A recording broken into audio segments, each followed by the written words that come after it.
Welcome to the Foul Play YouTube channel, open mic number 160.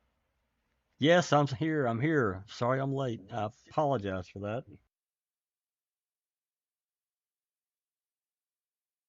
Got to turn my TV down. Anyway, when life throws you a curveball, all you can do is duck and try to get back up out of the dirt. And that's kind of what happened today, but that's okay. We're here now. So today we've got a couple things. We're going to be doing Mark Rohrer's second deposition, and we'll do a little short recap of that before we start. First, we do have I do have a guest today. I'm going to let her talk here in a few minutes. She has a case that she's following that Foul Play's been talking to her for weeks now, and but this is a case that's become near and dear to her heart, and she wants to explore it and get more information and that kind of thing. This is a case that probably many of you have heard about. So, but first, I'm going to let everyone quickly say hello, and then I'm going to let her talk because she can't stay too long. She's got some other business to take care of. She's only going to talk for a few minutes, so I'm going to let everyone do a quick hello and that's here in the Discord, and then I'm going to let her talk for a few minutes. So first up with Alice. Hi everyone on panel. Hi everyone in chat. It's nice to see you all back with us tonight, and I'm not looking forward to this deposition, but I am looking forward to what Amy's got to say tonight. So thank you for joining us, Amy. Oh, you don't want to hear what Mr. I Don't Recall has to say? No, because we know that's all he ever bloody says is I don't recall, and I don't recall is going to have to change her name because we're going to get sick of hearing they words. And then, of course, this is Amy. She can say hello if she wishes, and yeah. Hello, everybody. I'm just really grateful for the opportunity to come on here. I've been a huge fan of Foul Play for years, followed their cases, especially the Stephen Avery case. So I'm just excited to be here and be able to discuss this case that I'm working on. So just let me know when you guys are ready. Will do. Thank you so much, Amy. And then we have Cherie. I don't recall. Hi, everybody, and welcome to Open Mic. Thank you, Cherie. JD.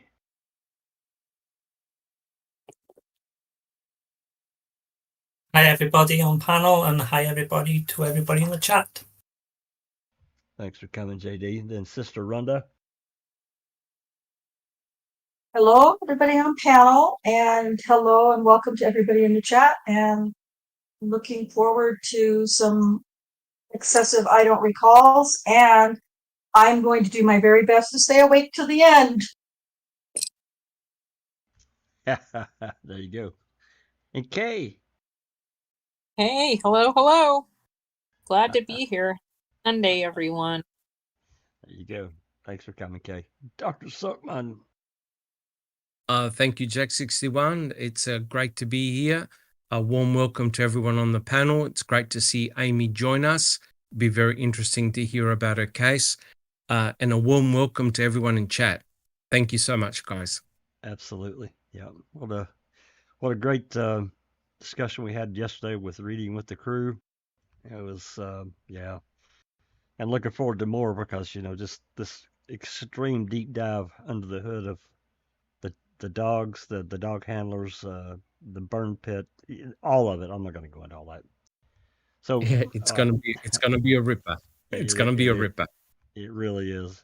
And then when Duke starts talking about, you got to start talking about BZ and those 79, 23, 24, and so. Oh my God, it's gonna get crazy.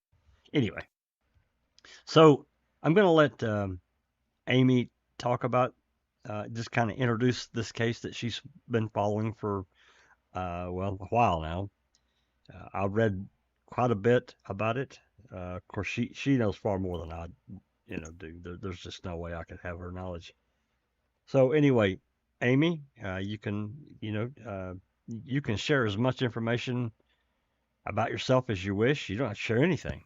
But you can certainly talk about the case, introduce it the way you want.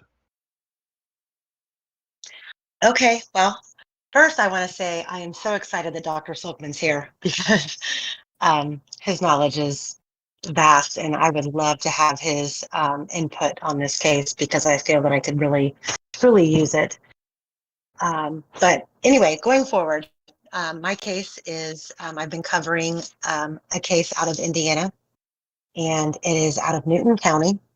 It's the Nicole Bowen case, in which there were 5 people charged in this case.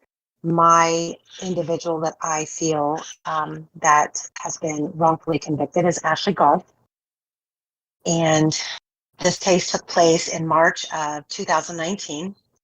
Nicole Bowen was murdered by strangulation in a trailer that belonged to Jasmine Parker.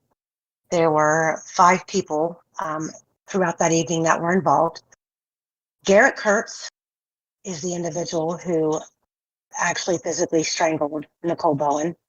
He was in an intimate relationship with Nicole. He had previously been in an intimate relationship with Ashley. And from there, Nicole died in that trailer. She was then removed from the trailer and her body was disposed of in a container on a farm. And it was a I forget the name of it.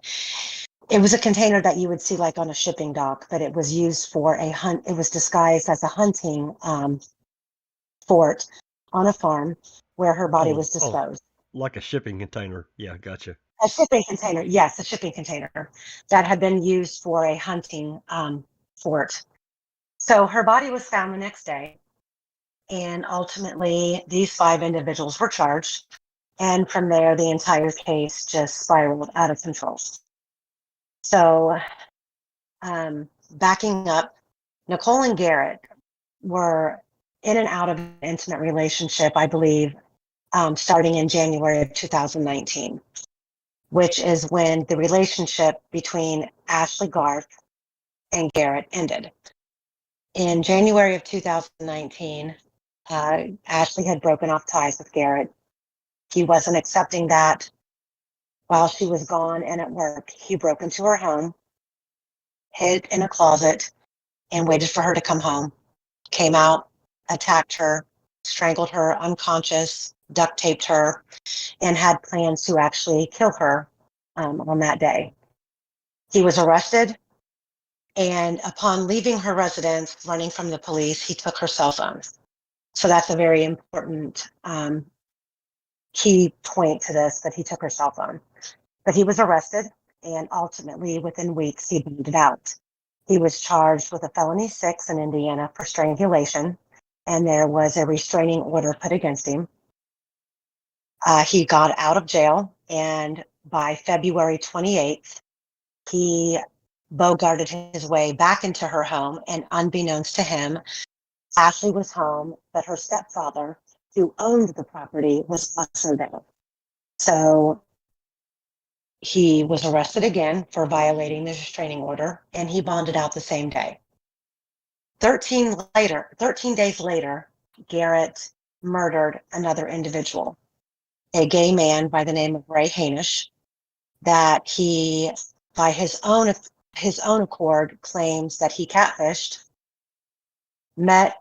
hung out at the man's apartment, and ended up killing him on March 13th. Ray's body, I believe, was found in his apartment on March 17th. On March 18th, Garrett Kurtz and Nicole Bowen were arrested in Ray's vehicle. They were arrested in Tippecanoe County and taken into custody. And during that arrest, there were drugs found in the vehicle that they were arrested in. At that point in time, Nicole went into the jail and basically wrote a statement pointing the finger at Garrett that the drugs in the vehicle were his. So that seemed to set off a red flag with Garrett that Nicole could not be trusted, and she was going to snitch. She was going to snitch on the drugs. She would snitch about anything, which then And this whole case scenario falls back to, what did Nicole know about Ray? Again, Ray was murdered on March 13th. 16 days later, Nicole was killed in Jasmine Parker's trailer. Wow. So, in all of this, Garrett grew up in Indiana, and he was very acclimated and familiar with Ron Logan, who is an older man who owned a property in Delphi. It was a farm that he grew up on, he worked on. Garrett's father was friends with Ron Logan. So in the Delphi murder case, that case went unsolved for years.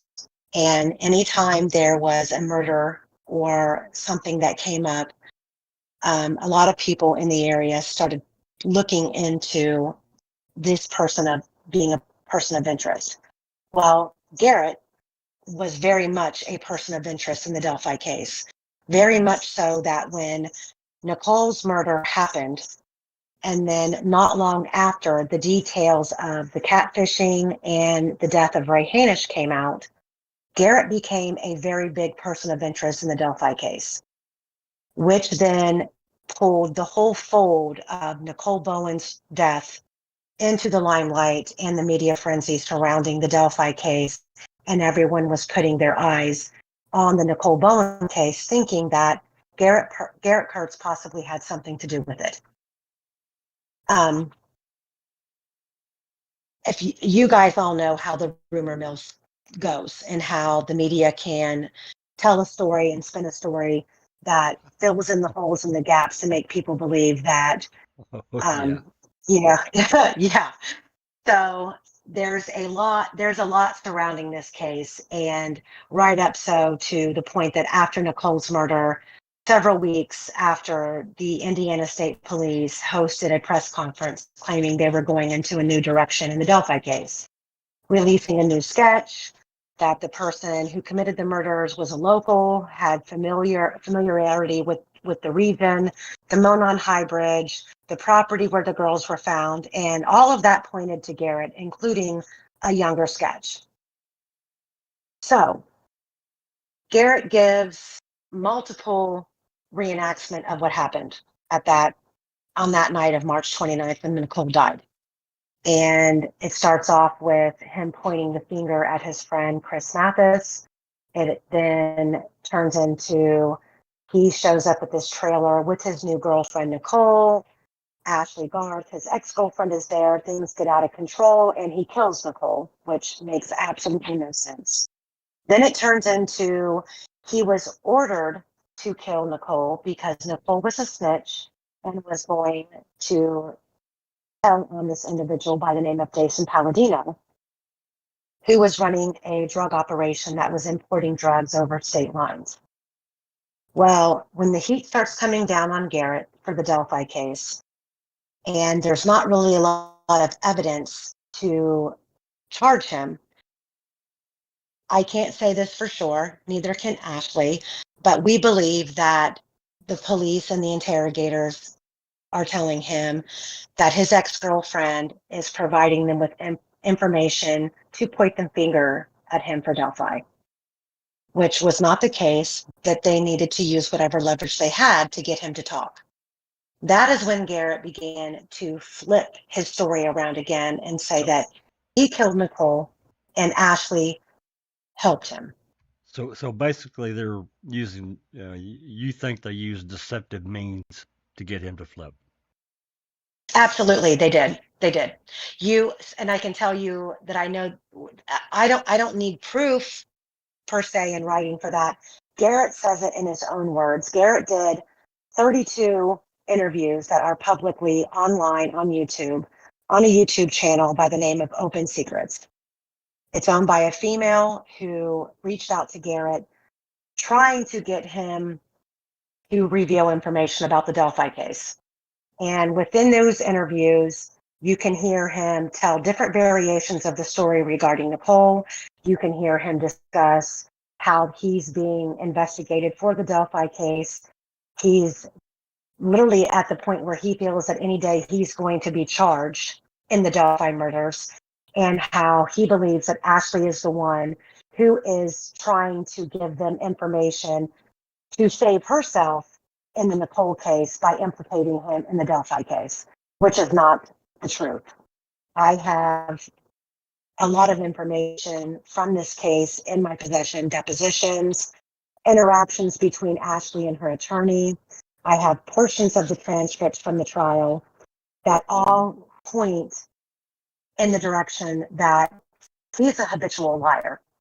But I do believe in this case that because there was such a high media frenzy in this case, that the prosecutor in Newton County needed a quick win.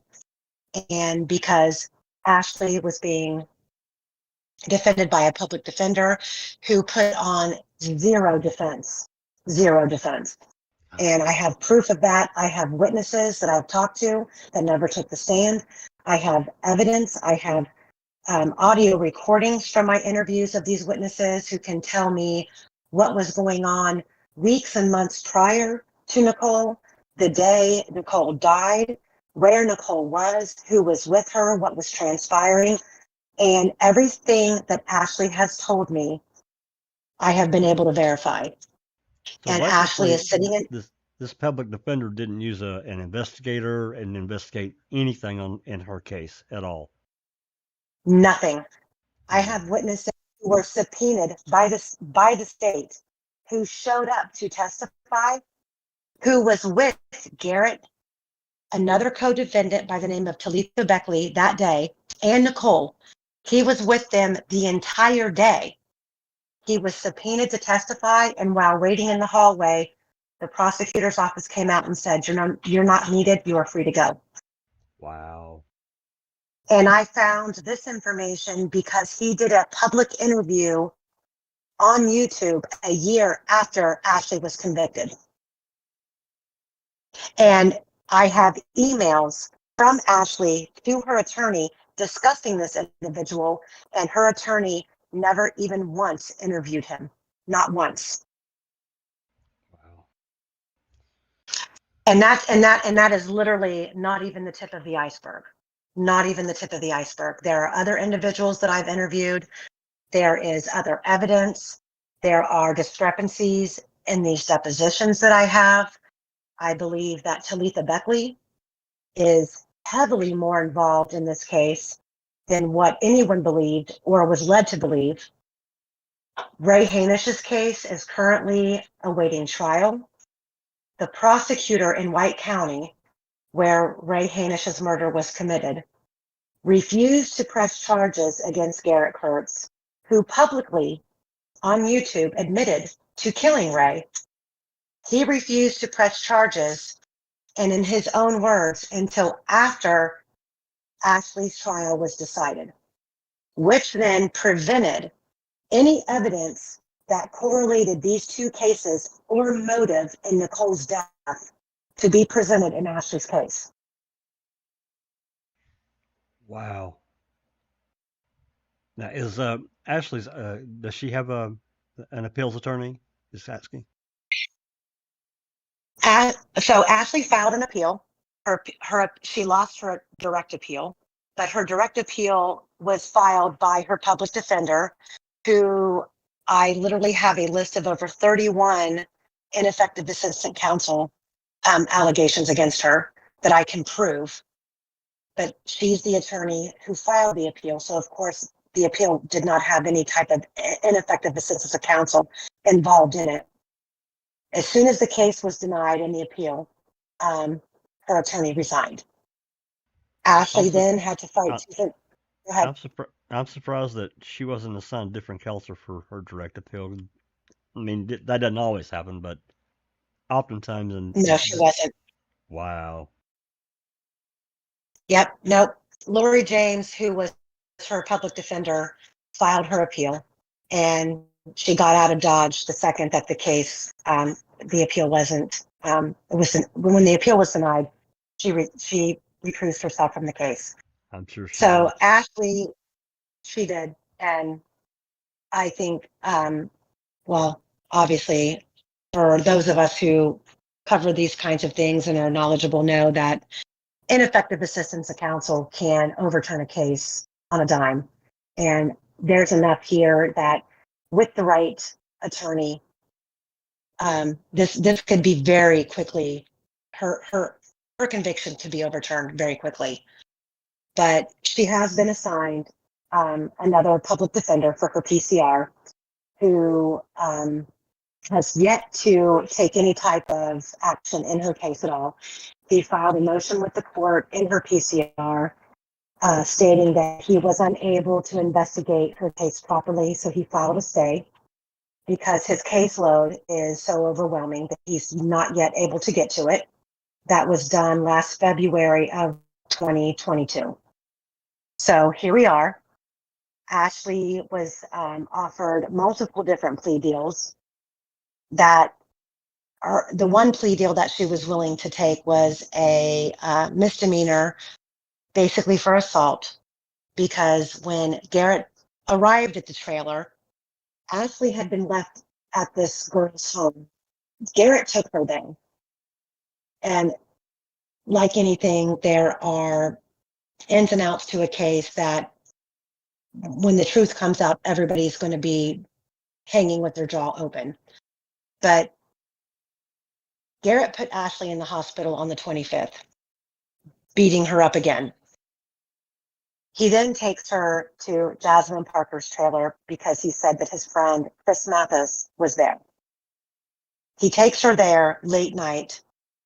She lays down because she just got out of the hospital, black eye, bruises. There's a witness to that, the person who picked them up and took them after she got out of the hospital. I have talked to him. He's willing to testify. He's willing to tell what he saw, right down to the point that when he picked them up, Ashley looked demolished, terrified. Garrett was with her, and in the vehicle, Garrett pretty much pulled out a knife and said, "Hey, look what I got. Take us here." And he felt that that was a threat. Now, mind you, this individual was never spoken to, never interviewed, anything in this case. But he is ready and willing to come forward and say, "Hey, I saw it. I tried to get Ashley to come with me, but she acted like she couldn't move." But, you know, this attorney never introduced a battered women syndrome case in her defense. And I have spoken to her family.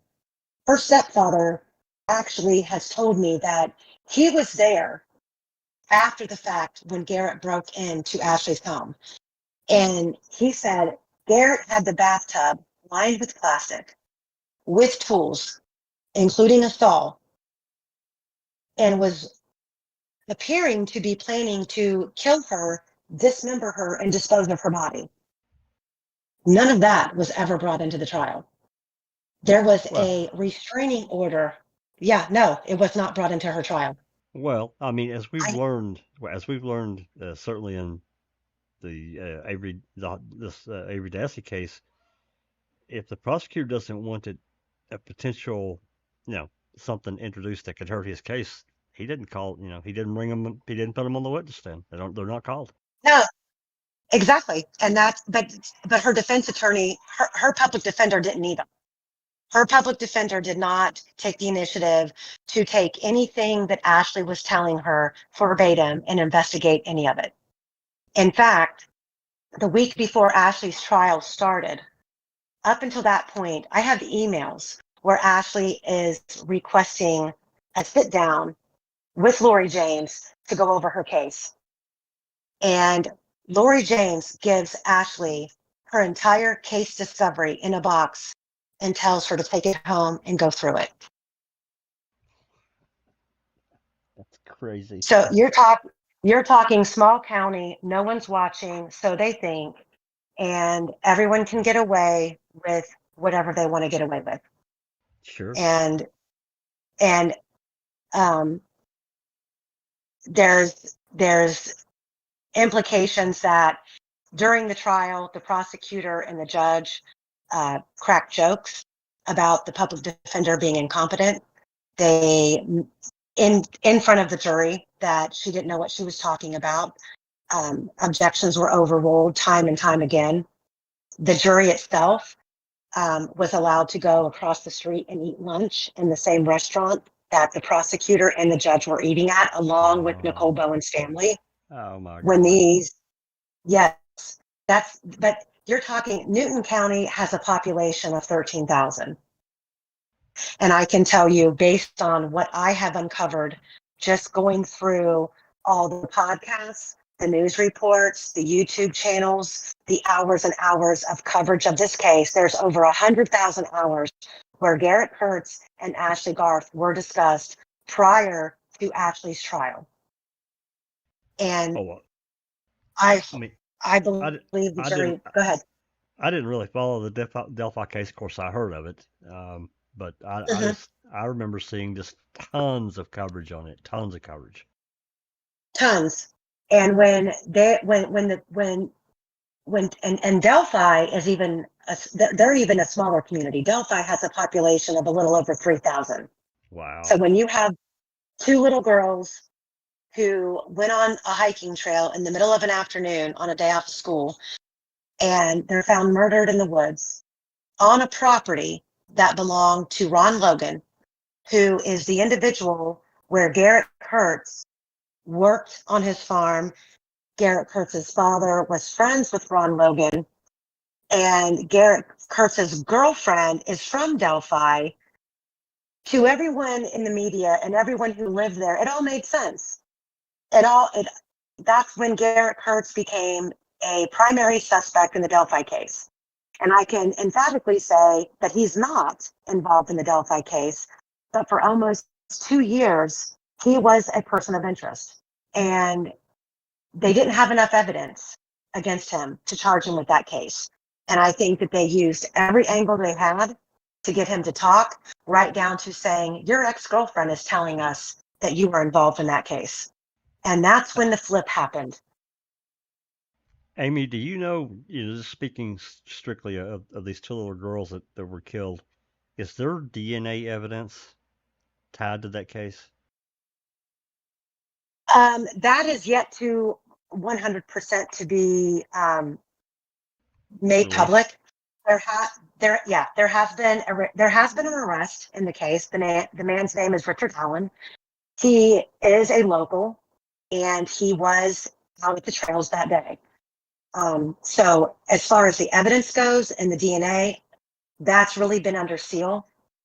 So we don't know. Okay. As far as Ashley's case goes, that's where I feel Dr. Silkman would come in as a great help, because if I can obtain the DNA, the testing that was done in that case, I do know that there are 2 unknown male DNA samples that were found in Nicole's underwear when her body was found that were not identified. There are other articles that were found with her that were never tested.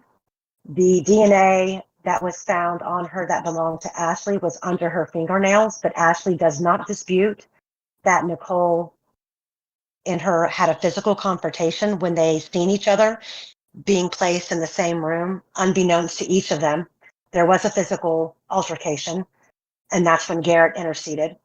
And then there's touch DNA on a scarf that was found with Nicole.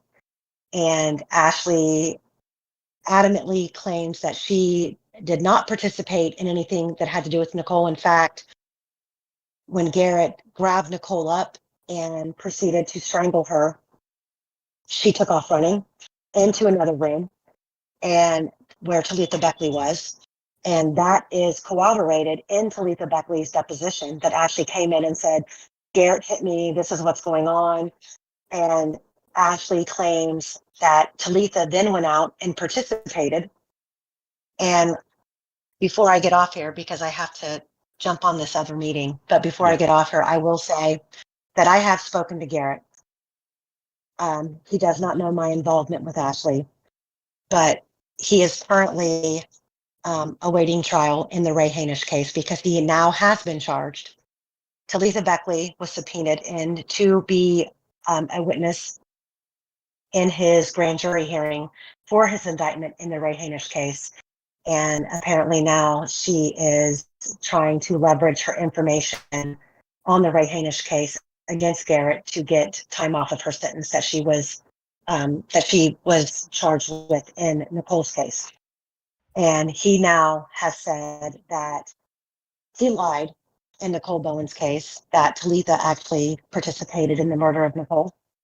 And he lied for her to prevent her from getting a murder charge because she's like a mom to him. She used to date his father.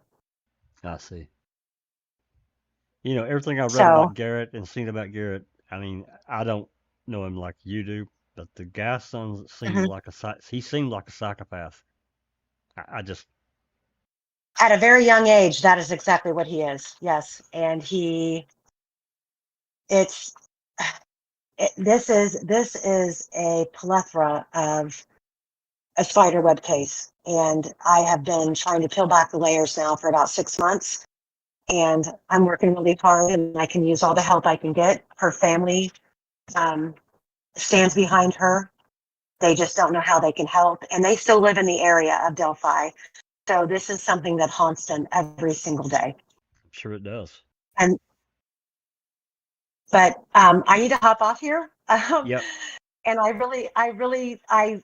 I am so grateful for the opportunity to come on you guys' channel and talk about this. I know Ashley is grateful. When I told her it was so inspiring today, she started to cry. So I'm we'll indebted to you guys. And we'll get together soon. We'll get something put together.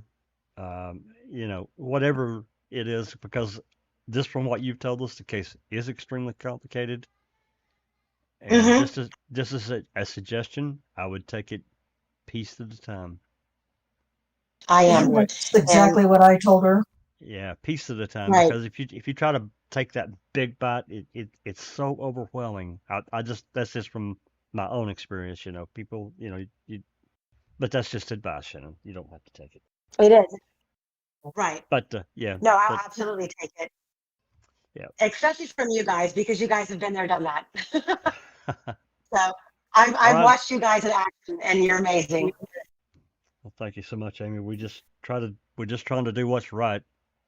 Try to, you know, put forth what we can glean from what we've learned in the documents and so forth that we got.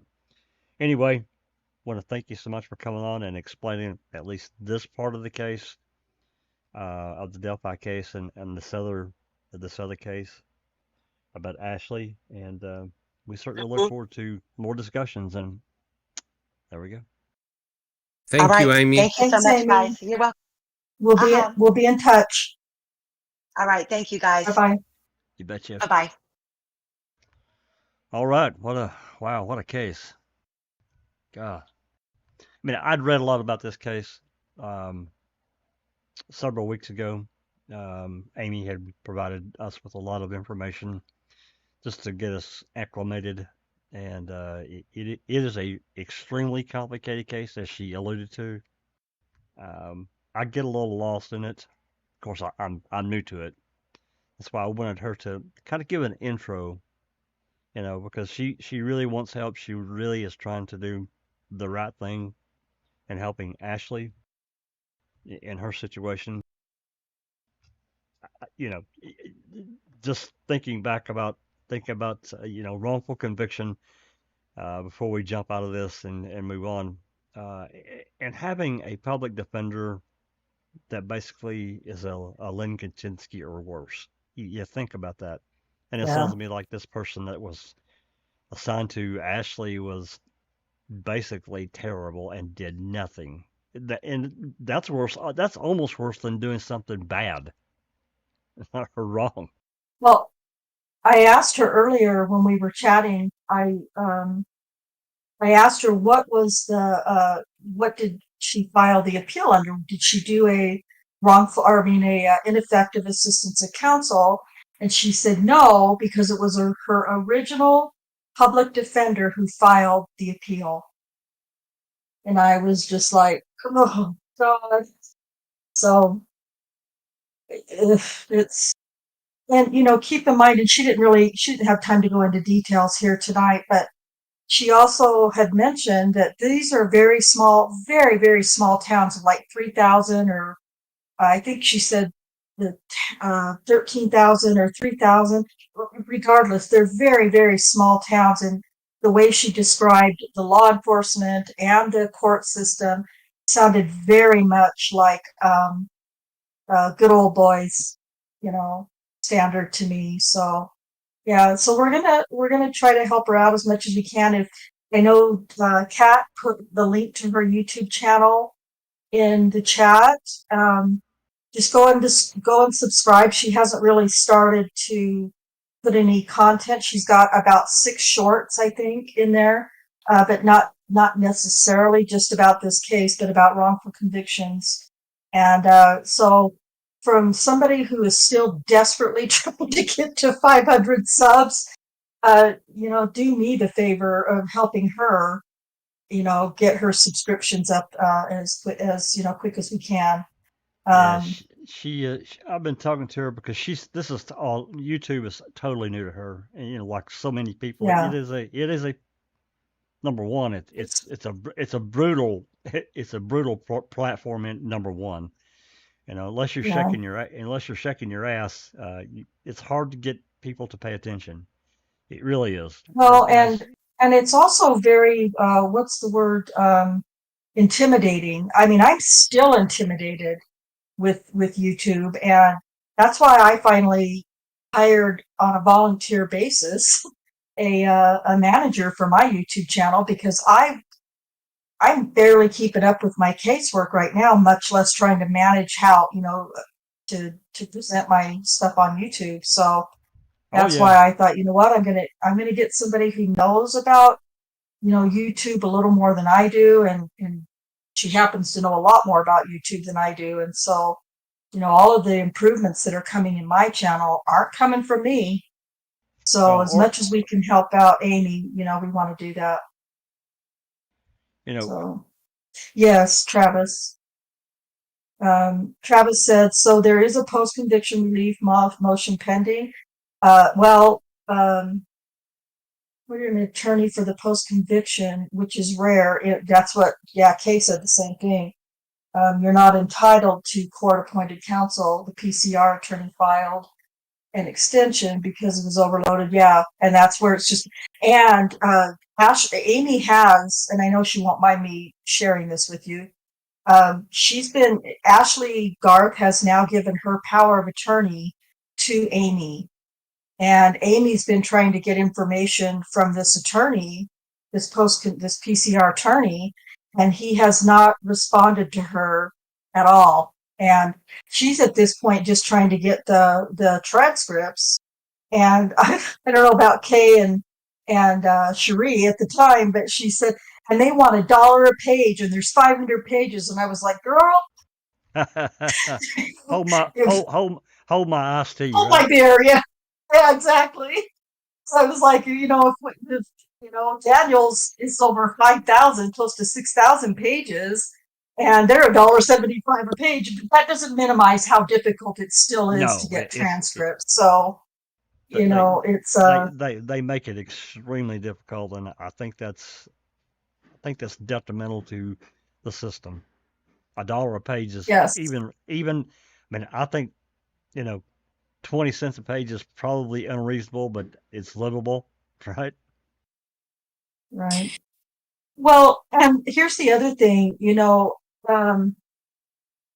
it seems to me like Ashley should be able to apply as an indigent person and ask for her transcripts to be provided for free. She can get it. Well, they'll be provided to her counsel for free. To her counsel, yes.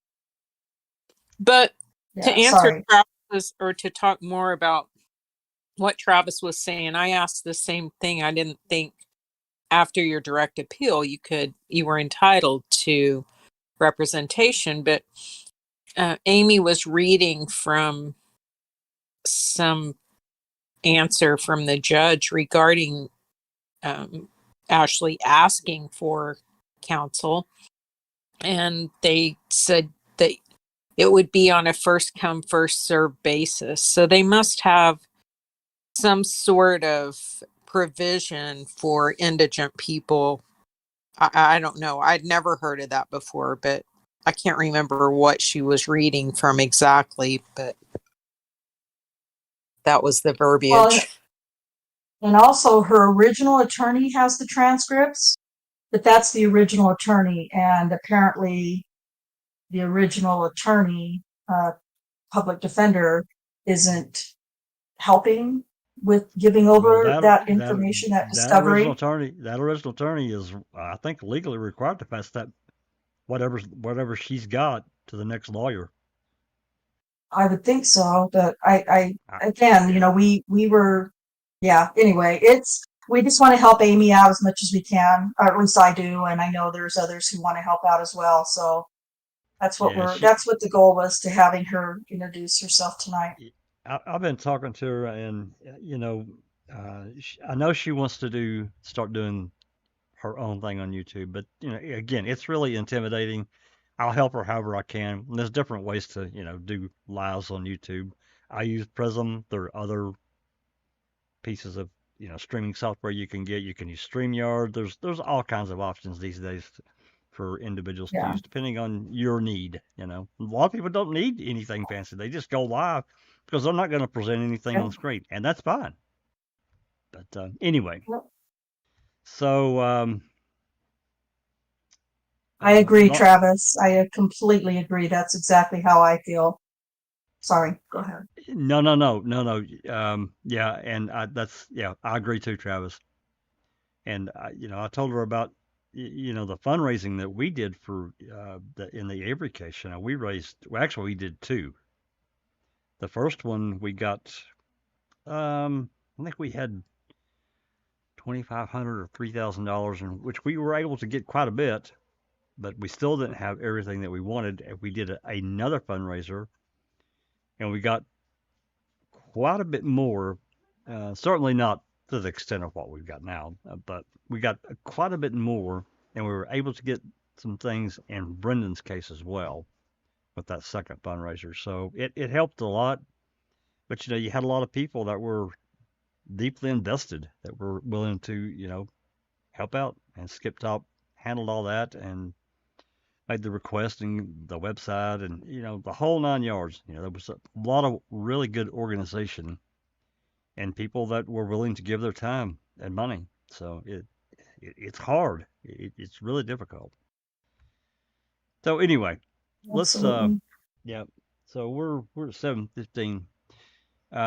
Let's switch up gears here. And before I am rude further, I knew Amy needed to go, so I didn't do this earlier. Rhonda, can you just quickly go through the list and say hello to everyone that's in the live chat, and then we're going to get started here right away on Mark Rohrer's Part 2 deposition. You bet. Okay, I'm just going to start at the top here from whoever was here. We have Catnit at the top and just Rhonda just below that. JD, I believe JD is on the panel. Welcome, JD. Phaedrax, welcome. It's been a minute since I've seen you. Welcome back. TJ Anderson, welcome, TJ. And stop saying that scam made you change your mind. Freaking me out, dude. And Dark Side of the Moon, dropping links. Thank you so much. Travis Williamson Esquire, always happy to have you in our chat. Allison Ron, Full Conviction Land, it's great to see you and have you on the panel. And let's see here. I know there's other names. Sweaty Sheriff, yes, we kind of told you in chat, we're not going to really discuss it at all until all of the shows have aired. And I know that's frustrating, but that's kind of how we decided to handle the scam thing. Convicting. Yeah. I'm childish. I call it scam. Well, yeah. I think that's the best approach, because then we can kind of look at everything. Go ahead, Rhonda. Yeah, just kind of hammer it all in at once. And then we have yours. Welcome. Love to have you in chat. Thank you. And let's see. Under Your Scars, I know I saw your, there you are, Under Your Scars. And let's see. Cher, welcome, Cher. It's great to have you here. And I don't know if Anthony D has popped in and snuck in on me. Welcome, Anthony D. And those are all the names that I see right now. So welcome everybody, and we're going to start with Mr. I don't recall. That's all right. Well, we know Sister Susan. She's one of our usual readers. She's gone camping, music festival, and we're not jealous at all. Oh, I would much rather be doing this. And Galataki took his family. They left just last night. They're in Myrtle Beach. I'm not jealous at all that. I talked to him by FaceTime Oh, earlier, wow. and he was showing me the ocean. Oh my God, I just That's don't even want awesome. to talk. Yeah, it's wonderful. He took his fiance and her mom and the kids down, so they'll have a wonderful time, I'm sure. So, all right, Oh, we're gonna get started on Mark Rohrer. So, I'm not gonna do no huge recap about this because there's really not one to give. A good portion of the time in his first deposition, they argued about what material that was there and was brought. Box this, box that, how to divide it up, what was gonna. It was just a train wreck. Which is what I'm sure that Glenn and Kelly felt like they needed to call him back because they didn't really get anything out of him to amount to anything. A little bit, I guess, but keep in mind, Mark Rohrer, along with Mike Griesbach, are the ones that went to the DOJ and dumped this case in their lap and said, hey, we want to know what's going on here, blah, blah, blah. And then that triggered the DOJ to do an investigation which involved Amy Lehman and Deb Strauss, which started around the 20th of September. I'd give or take a few days. I don't remember the exact date, but it was around that time frame when these interviews actually began, which we do have many of those interviews, thanks to the Colburn v. Netflix case. So we're fortunate in that regard. So, all right. So, I'm going to switch it up here a little bit if people are willing. Doc, are you able to read today? I can for a little while, Jack 61. Awesome. And Rhonda, can you read some? yes, sir. Anything to stay awake, right? I want to put on. Yeah, basically, I'm putting a candle in front of your hand. So we'll roll right quickly through here. His second deposition, of course. There's 4 of them on this day, September 22nd, 2005. There were 4, and I've got them all pulled up here. There were 4 separate depositions, so they had a busy day. His was the first one, 9:38 in the morning. Went for about an hour and a half. I don't know that we'll be able to get through it all tonight, but maybe we can. I don't know. We'll try. And then the people present, obviously, Glenn and there's Kelly, Covelli. I'll do Covelli and Baskin. And Sharif, you can do Pollen and May. Okay. And this McCambridge maybe. And then Stephen Avery was present. Of course, Jody by this time, as I said before, she went to jail on August 15th. She had to turn herself in. So she's not been able to attend any deposition since then. And of course, it doesn't appear anyone else was present that day on the state, or at least in this deposition. And then, of course, the index. There's various exhibits that gets presented. I do have this memo somewhere. I don't know if I should have looked. I don't think I have. But this is the Jones. I think this is the Jones memo. We've seen it before. Yeah, I don't have that handy. Anyway, we know what it is anyway. And then there were some various exhibits I think that they went through too as well. So if Rhonda, if you would be Kelly, and Doc, if you would be Rohr until you have to go. No worries. If you haven't seen it, I did put the file in the open mic text room if you want to grab it, or if you don't want I've to got it right grab in it. front of me. Okay. Rhonda, are you reading off the screen, or do you have your own file? I don't have it open, but I can open it. Otherwise, I'm reading this bright green thing that I'm reading off the screen. I apologize for that. I went through and marked all this up like ages ago, and this is the copy I've got. I'm sorry. It's fine. It's okay. If it Okay. gets too rough, I'll open my doc. Okay. All right. All right. Rhonda, start whenever you want. Okay. By Mr. Kelly. Good morning, Mr. Rohr. Good morning. Would you tell me your age, please? I'm 40 years old. And when did you finish law school? I apologize for being accurate, but I believe it was in 2002 I graduated, in January. All right. I mean, I'm sorry, 1992. What law school did you attend? Thomas Cooley Law School in Lansing, Michigan.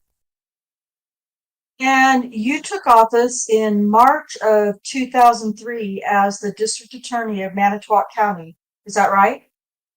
Yes, I did.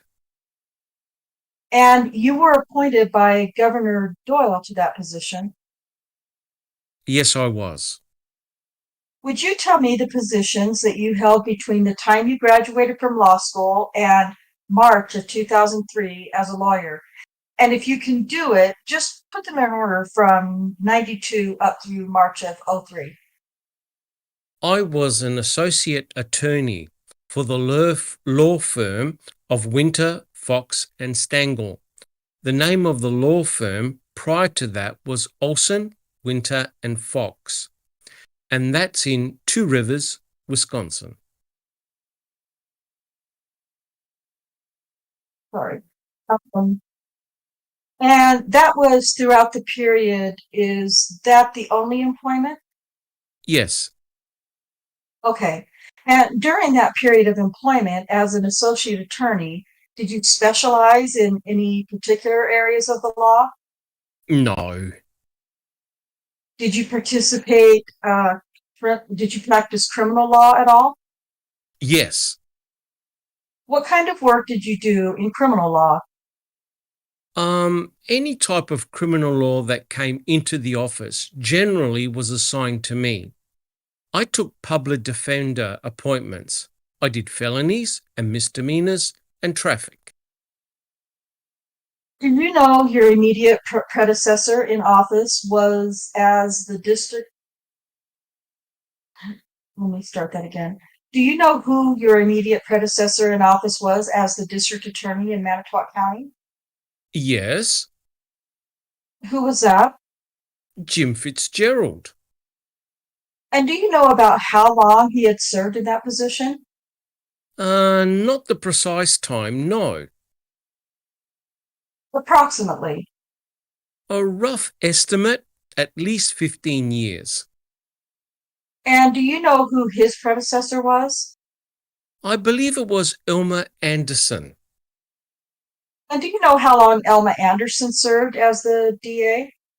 No. And Elma Anderson's predecessor was who? I'm not certain, but I believe it was Dennis Vogel. I'm not certain. Okay, whatever. Okay, in the course of your practice as an associate attorney at your law firm, did you have an occasion to be on the other side from the district attorney's office in Manitowoc County on various cases? Can you please, what do you mean by other side? You were defending somebody that they were prosecuting. Oh, yes. Okay. Can you approximate the number of times that occurred? I cannot. Okay. Can you fix a range? I cannot. Would you say it was more than 100 cases? Yes. Were you ever involved in a case in cases in which Jim Fitzgerald himself personally was on the other side from you? Yes. Prior to taking office as the district attorney of Manitowoc County, did you ever have any discussions with Jim Fitzgerald about the Stephen Avery case? No. Ever have any discussions of any kind with Jim Fitzgerald prior to you taking office on March of '03 about Gregory Allen? No. How did you first become aware of the DNA result that exonerated Stephen Avery with respect to the sexual assault of Penny Bertson and inculpated Gregory Allen? I found out about the results from a phone call. From whom? The crime lab in Madison. Do you remember who the person was who called you? No, I do not. What were you told, as best as you recall it? The conversation basically, I don't recall all the details, but she informed me that the DNA results came back to Gregory Allen on the samples that they had tested. And not to Stephen Avery. Oh, that was not discussed at that time from my recollection. At the time that you were contacted by the crime lab, did you have an awareness that this testing was pending, or was that a new subject for you? I was aware of it. How were you aware of it? Jim Fitzgerald told me about that before he left the office. On one occasion or more than one occasion? I believe it was one occasion from my recollection. And was it a discussion that took place between the two of you? Yes. Was it part of a briefing where he was briefing you or bringing you up to speed on various cases, or was it just relating to this particular case? No, I don't recall. It was just one of the things he mentioned. It was just one of the things he mentioned during a conversation we had. Oh, okay. Was anyone else present for the conversation? No. Prior to that conversation, had you ever discussed the Stephen Avery case with Jim Fitzgerald? No. Tell me everything you can remember about what Fitzgerald told you. He just told me that from my recollection, that there was testing being done. He pointed where the file was in the office, and that was it. What was the file to which he pointed? The Stephen Avery file. In prior testimony, you marked and identified in dialogue with my colleague, Steve Glenn, 5 boxes of materials, exhibits 95 through 99. Do you recall that? Yes, I do. The file that you just referred to, the Stephen Avery file, is that part of those exhibits as far as you know? Yes, to the best of my knowledge. Okay. At the time that you had the discussion with Jim Fitzgerald, it was known to you as the Stephen Avery file, and it was segregated as such. Is that right? In my office, yes, which was his former office. So the file itself was in Fitzgerald's former office, your office after you took office. Correct. Where did Fitzgerald go? Did he leave the office at the time? He lost the election. And where did he go from there? Do you know? I do not know precisely where he went after that. Do you know generally? Not precisely, no. I know he went to various other DA's office, but I don't know where he went. What DA's offices did he go to, as best you can recall?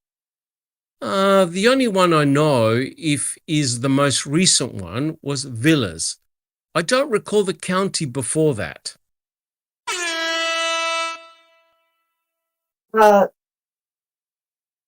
As far as you know, he's practicing in Villas County now.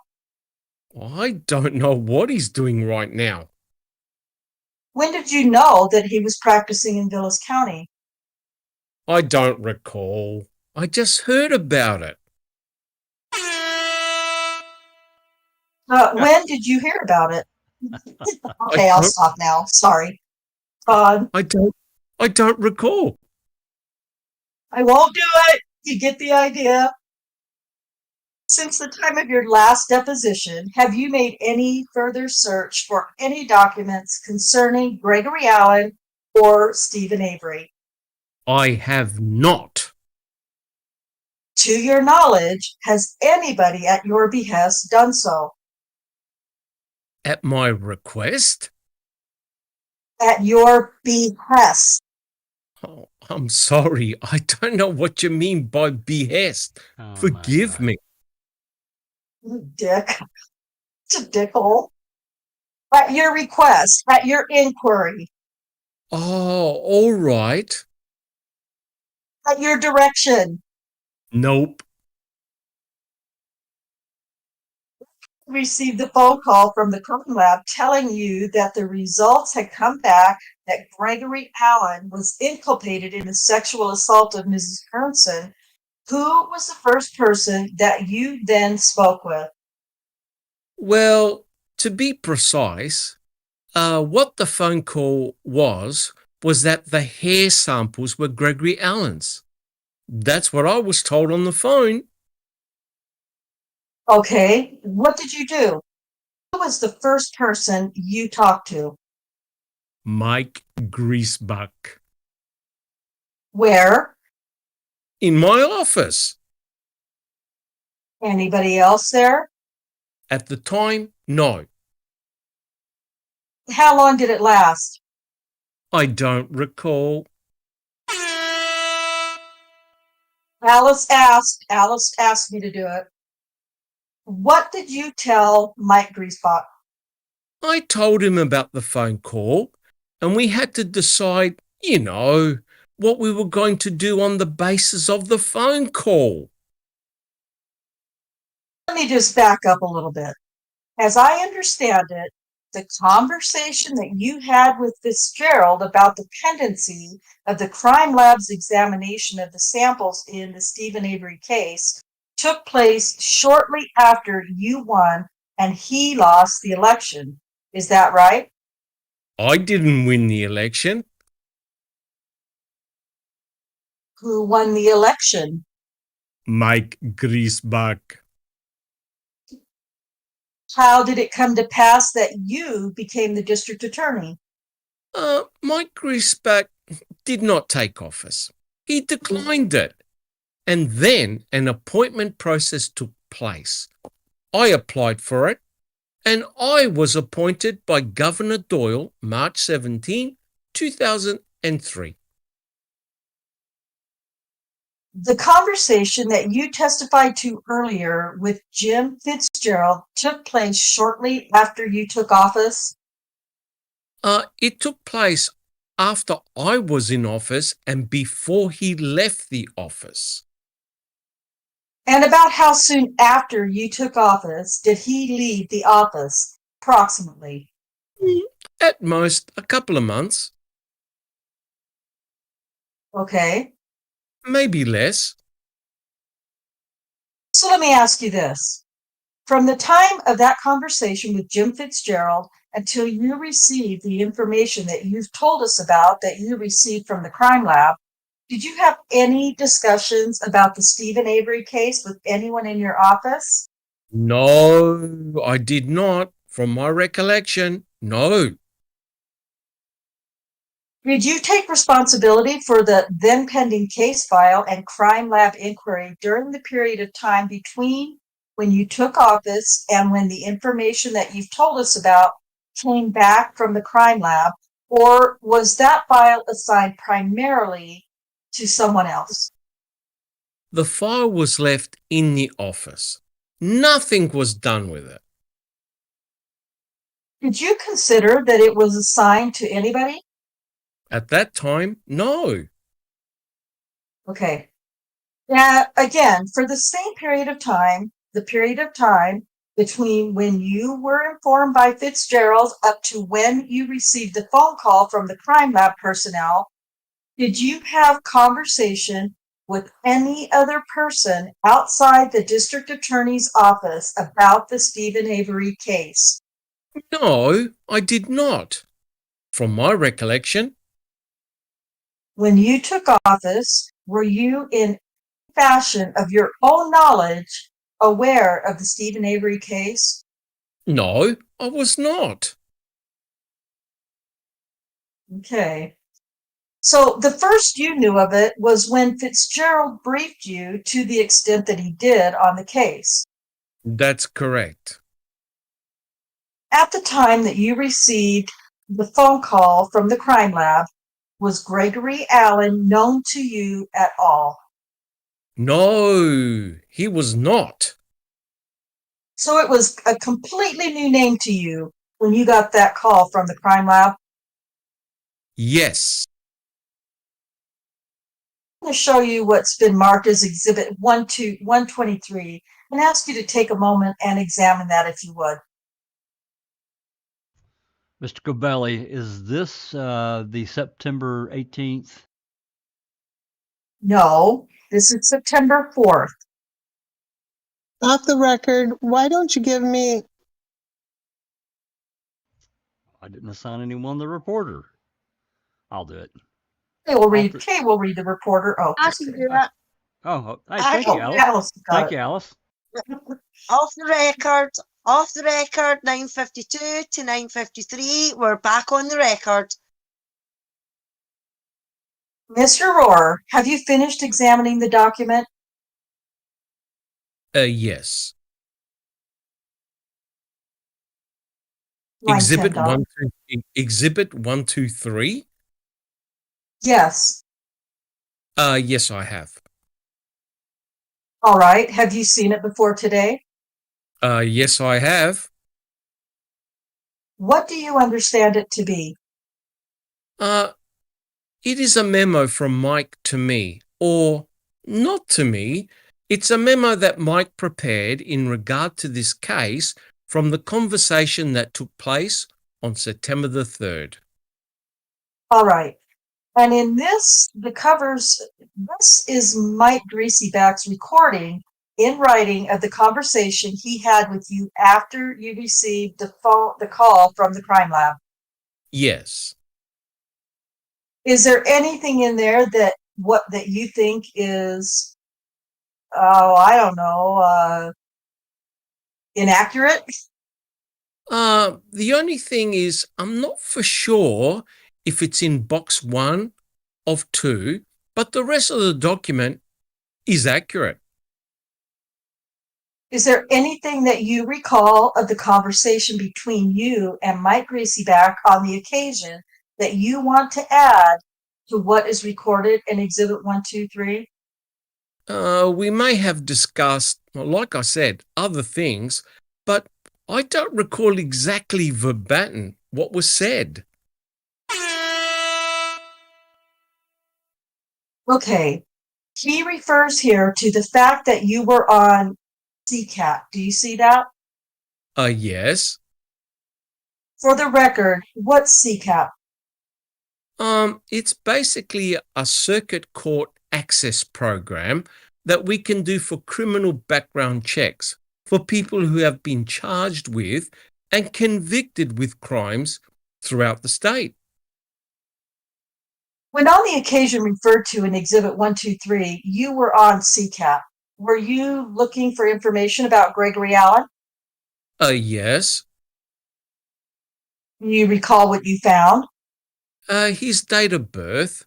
May have found other things I can't recall about his record, but that's all I can recall at this time. Inconvenient. All right. At the time on this occasion, September 3rd, when you and Mike talked, Did you talk at all about wanting to find any further information that might be in the district attorney's files about Gregory Allen? No, we did not. At any occasion after that, did you have any such conversation with Mike? No, you're saying to look for other information regarding Gregory Allen in the file? In any file anywhere in the DA's office? No. To your knowledge, did Mike Greasyback make any effort to find any further information concerning Gregory Allen in the files of the district attorney's office than the documents that's identified in Exhibit 123? I can't say what he did on his own.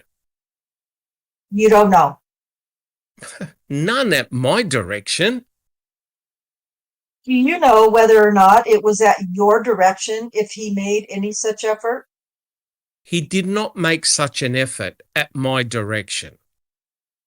Okay, but what I'm asking you is whether or not he made it at your direction, do you have any knowledge that he made it? No. Okay. After this conversation with you and Mike Greasybach, to whom did you next speak about what you had found out from the crime lab? My recollection is Gail Prost, when then brought to the office. And who is Gail Prost? The assistant district attorney in the office as well. And she was brought to the office at your direction? Yes. And why did you ask to see her?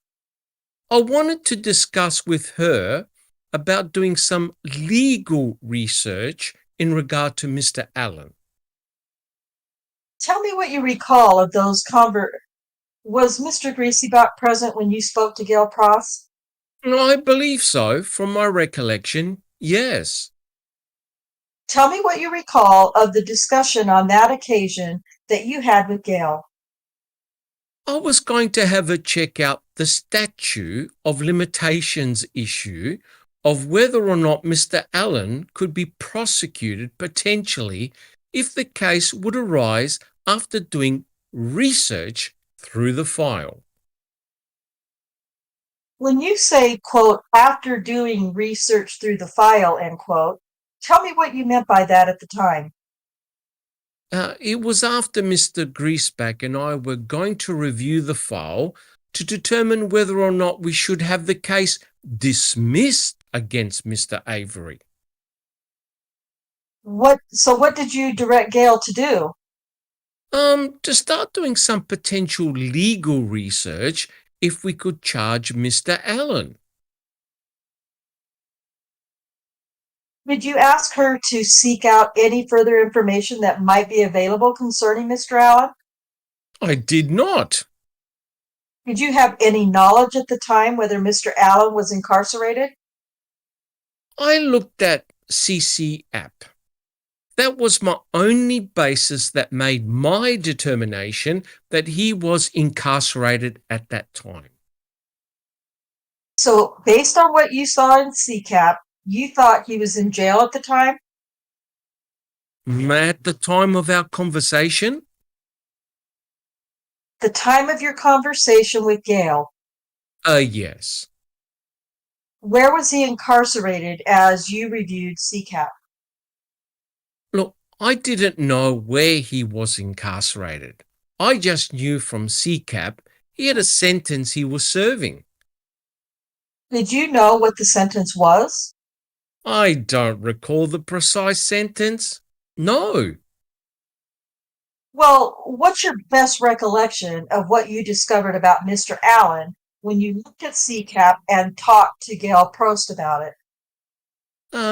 There was a prison. Well, I didn't talk to her about the prison sentence. There was a prison sentence on CCAP that Mr. Allen was serving. Do you recall what the length was? Not off the top of my head. No. Do you recall what the crimes were? Not precisely, no. I'd have to look at it. Well, generally, what's your best recollection? I don't want to guess. I'd have to look at the CCAP record to be sure. I know you don't want to guess. I'm just asking you what your best recollection is. It may have been sexually related. Okay. Did Mr. Greasybach have any conversation with Miss Prost at that time? I don't recall.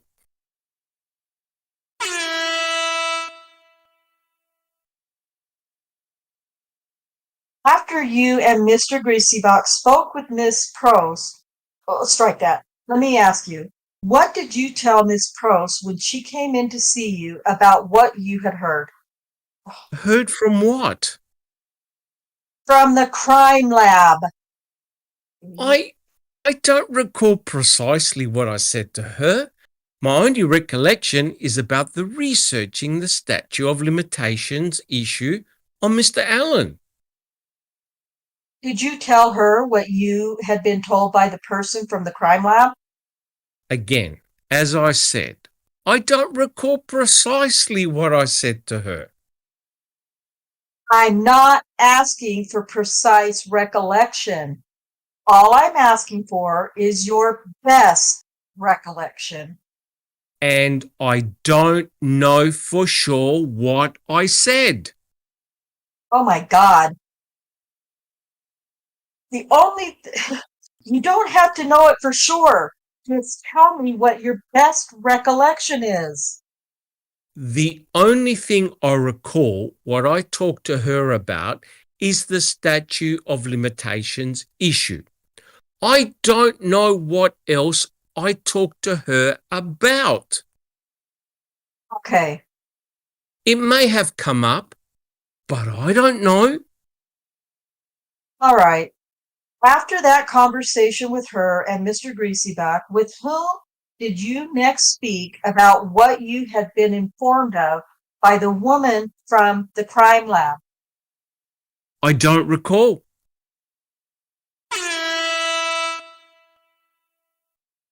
Did you at some point decide to call Mr. Tinker at the Attorney General's office? I did. At the time you decided to call Mr. Tinker, had you made any further announcement in your office concerning what you had been told by the person at the crime lab than what you've already told us about your conversation with Mr. Greasybach and Miss Prost? Could you repeat the question? I apologize. No, you don't, dickhole. Let's read it back. I don't recall. Let's pause right here. We're basically we're basically 20 pages in, and as Rhonda's been hitting the air horn on the I don't recalls, just keep in mind that he did, he gave the most of these I don't recalls than anyone in all the depositions, not necessarily combined, but of any one single person, which I think was approaching 140 times he uttered this. Yeah, we're not talking about, just some person off the street. And I realize, I do understand this was, a couple of years prior. But you would think, this is September 2005. You would think that in a couple of years' time, now I know memory phase, but in a couple of years, he would have a little better recollection of his actions at the time. This was a pretty big deal, I'm sure, for his office, the Manitowoc County Prosecutor's Office. But for him, I'm sure it was a matter of protection and not wanting to open up other avenues. And I'm sure some things he truly doesn't remember, but it's just ridiculous. It's a real piss poor excuse, Jack. Considering he's a district attorney Yeah. He should have a razor sharp memory and recollection, but it's the lawyer part in him that knows that he has to shut the fuck up, because anything he says, he knows is going to be hung, right? So he peddles out the classic "I don't recall" line because he doesn't want to be committal. I agree with Yeah. that, and I'll add to that, and I'll let you talk, Alice. Is that I don't know if it comes up in this deposition or if it was in the previous one. He didn't make any notes. He didn't write anything down, which I found that exceptional considering how they handled this case. That's just a comment, and people can agree with that or not. But go ahead, Alice. Oh, exactly what you're saying. I mean, Doc took the words right out of my mouth. This is supposed to be a lawyer, but yet his memory is like a fucking sieve. Too many fucking holes in it. But I certainly wouldn't want him in my fucking corner if that's what his memory's like. You know what I mean? I'm sure I think it was me and Gloria were talking about that in the chat. He doesn't recall much. No, he recalls everything that's happened in this case. Just like everybody in this case recalls near enough, especially the cops and the lawyers that were involved. They remember the shit that they done. But when it comes to things like this, they know, keep your mouth shut because it can get used against you. The one wee slip up can be used against you because they've done it to other clients in that exact same way, So he knows exactly what he's doing in this deposition. And for what we did see in Ma'am in the deposition, I don't know if it was the first part or if it was this part, but his demeanour and everything like that in the deposition as well he was shitting himself in case he spilled something or said something. That's Now, when the Doug Jones memo got trotted out, and he looked like he wanted to pass out and die. Exactly, Jack. Exactly. So he knows exactly what he's doing there. And with I don't recall. I'm not sure if that's my correct recollection. And like we've always said, it's the wording. You've got to watch for the wording because that's what their job is. That's what they've been trained to do. And even when they're in depositions, that's how they think as well, because it's their own ass that's on the line, But they can lie in depositions. They can lie on the fucking stand. They can lie to their clients and stuff like that, or the prosecution can lie and things like that. So these people out there that say, oh, and I was one of them, don't get me wrong, I was one of them, no, surely the police wouldn't do that, even though I grew up skeptical of them. You wouldn't think that they would go for it. Well, they do. They do. And even now, the ones that they say with the body cameras, make them wear body cameras. Well, they edit the fucking body cameras before they hand it over for any court cases or anything like that anyway. So it's getting to the point where we can't trust any of them. We can't trust lawyers.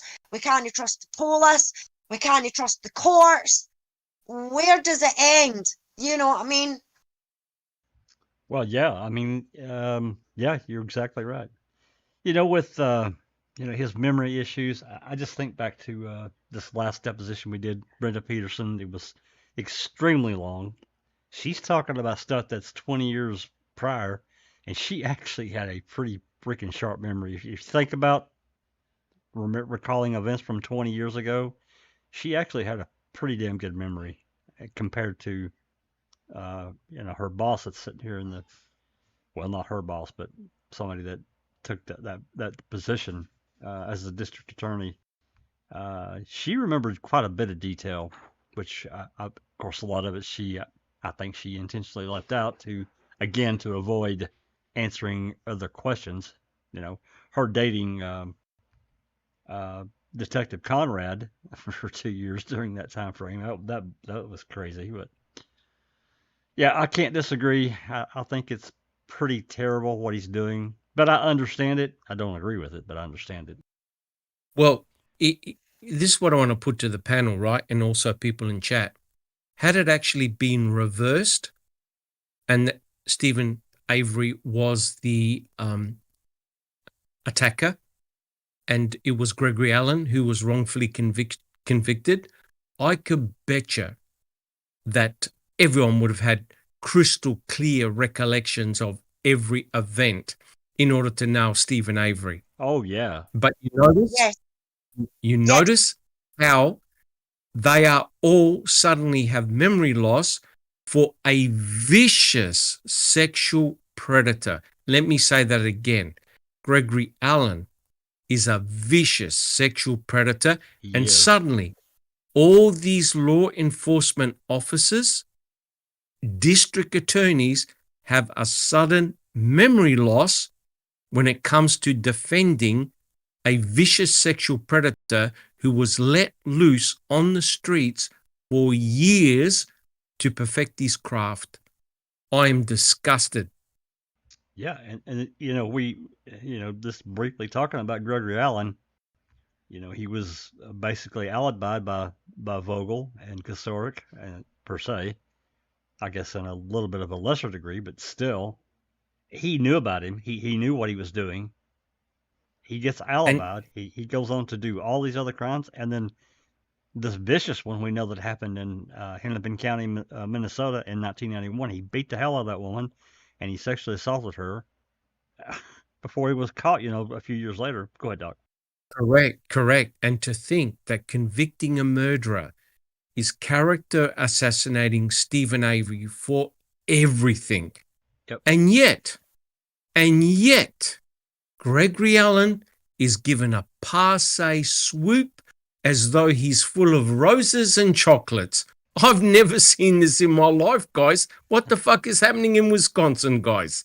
I think, Doc, he was mentioned one time briefly so far in the 3 episodes we've seen. Mm-hmm. And I dare anyone just to read what Sunshine Christina dug up about this case in Hennepin County. And I don't think we actually published everything. I think we certainly, not her name or anything like that, but what this guy did, we don't know what all he did. I'm fully 100% convinced there are dozens of crimes that went unreported that this guy did. I'm convinced of it. Correct. And we mustn't forget, Making a Murderer also brought up to everyone's view the name of Gregory Allen. We mustn't forget that. Otherwise, we would have never known about it. Nope. Never known about it. Nope, we wouldn't have. And he's hugely important to the case. I mean, there's, I can't say that I necessarily go along with the theory, but there are some people that actually believe that this was intentionally done by Kosoric, that he set this up with Allen to attack Penny Bernstein in 1985 in order to nail Stephen. Some people believe that. I can't say that it's beyond the out there in Pluto land, because I don't think it necessarily is. I haven't found a connection. If I could find a connection, even a small one, I could maybe even go along with that, because look how Kosoric treated Avery, and this was all stemming from the Sandra Morrison incident, and we know that. And look, we've said it a million times. We don't agree with what Stephen did at all. He should have never done that. He should have went to jail for that. It was a terrible thing. He was an absolute dick for doing it. He should have approached that situation. I know he was mad for going around talking about him. I get it, but you don't do what he did. It's just wrong. You don't handle your problems in that fashion. It's illegal. It's dangerous. It's just wrong. It scared the absolute shit out of somebody, probably for a good part of their life. And at the same time, though, this is what started, in my opinion, everything. My opinion. Correct. So, All right. I didn't mean to put there's, guys, I know we've discussed this information before. And the reason that I feel that it's key that we continue to talk about what happened prior to the Halbach case because it's important. It's tied directly to it. It's tied directly to it. It's all connected to the 85 case, and the depositions are key to that. You can't divorce the two from each other. They are No. directly related to Act 61, just like you said, 100%. That's right. They are directly connected. So that's the reason I think these depositions are important to continue to get through. And I may even try to present because That's right. you have to remember this month here, September of 2005, and I think it had already happened actually. The arrest warrant for Gregory Allen had been written and signed by a judge in Hennepin County, Minnesota, for the arrest of Gregory Allen. Of course, he's sitting in jail in Wisconsin at this time, but the state of Wisconsin had to know, and I'm talking about upper authorities. I'm talking about the DA's or the AG's office and so forth. I know they kept that information tightly wrapped. You think about it. They kept this information tightly wrapped. Very few people knew about it. There's no media attention at all. If this had come out, it would have absolutely destroyed the state's case here. I'm sure of it. The media would have absolutely went batshit. So anyway. Well, but it also would have put another spotlight on the concept of planting in order to get Stephen Avery back to prison, because it would have looked doubly as bad. There were victims. There were victims of Gregory Allen, and it's really incredible how bloody Rohrer says, we did a little bit of research, wanted to find the statute of limitation. You notice he wasn't shocked and horrified. The fact that they had fucked up and got it all wrong. No apologies. No, I'm sorry. These guys, they're all about double speak and basically denying everything, any form of wrongdoing. No one has taken any responsibility. Zero. Everything they can do to protect the state, right, Doc? And their county. Correct. All right. Unless there's any more comments, guys, let's get back to it. We got everybody ready? Line 5, I think we're on. Yep. Rhonda? Yep, I'm ready. Do you have any recollection announcing to other members of your staff and office that the crime lab had made a determination that Stephen Avery was exculpated and Gregory Allen was inculpated in the matter of the sexual assault on Penny Brunson? Yes, I do. What's your recollection of that? I probably told the office about the situation and that we were not to discuss it outside the office and to keep it within the office. Your best recollection, precise or not, about the words that you used when you told the office, as you put it, about the situation. How did you describe the situation? I don't recall.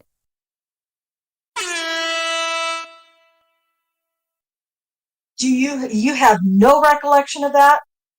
I don't recall what I said. You recall generally what you said about it. Like I said, I made the announcement and I don't recall the words I used other than what I've already told you. Meaning that you said something about the situation? Yes. Do you recall whether you told the office the substance of what you had been told by the woman from the crime lab? I don't recall if I mentioned specifically about the crime lab. Do you recall what you told them about Stephen Avery? No, I don't recall I don't recall. Say dumbass. Do you sorry, love. Oh, did you use Stephen Avery's name? Yes. Do you recall what you told them about Gregory Allen? No. Did you use Gregory Allen's name? Yes. Do you recall, did you remember who was present? Sorry, I'm getting myself lost. No. Do you recall whether Brenda Peterson was present? I don't recall. But she would have been notified. Would have been? Yes. By you? Yes. Notified on the occasion of you making an announcement to a group of people, or notified separately? I don't recall if I did it individually or as a group. All right. Do you recall whether Beverly Badker was present? She was made aware of it. Do you recall whether was she made aware of it by you? Yes. Do you recall whether it was in a group of people or separately? I don't recall.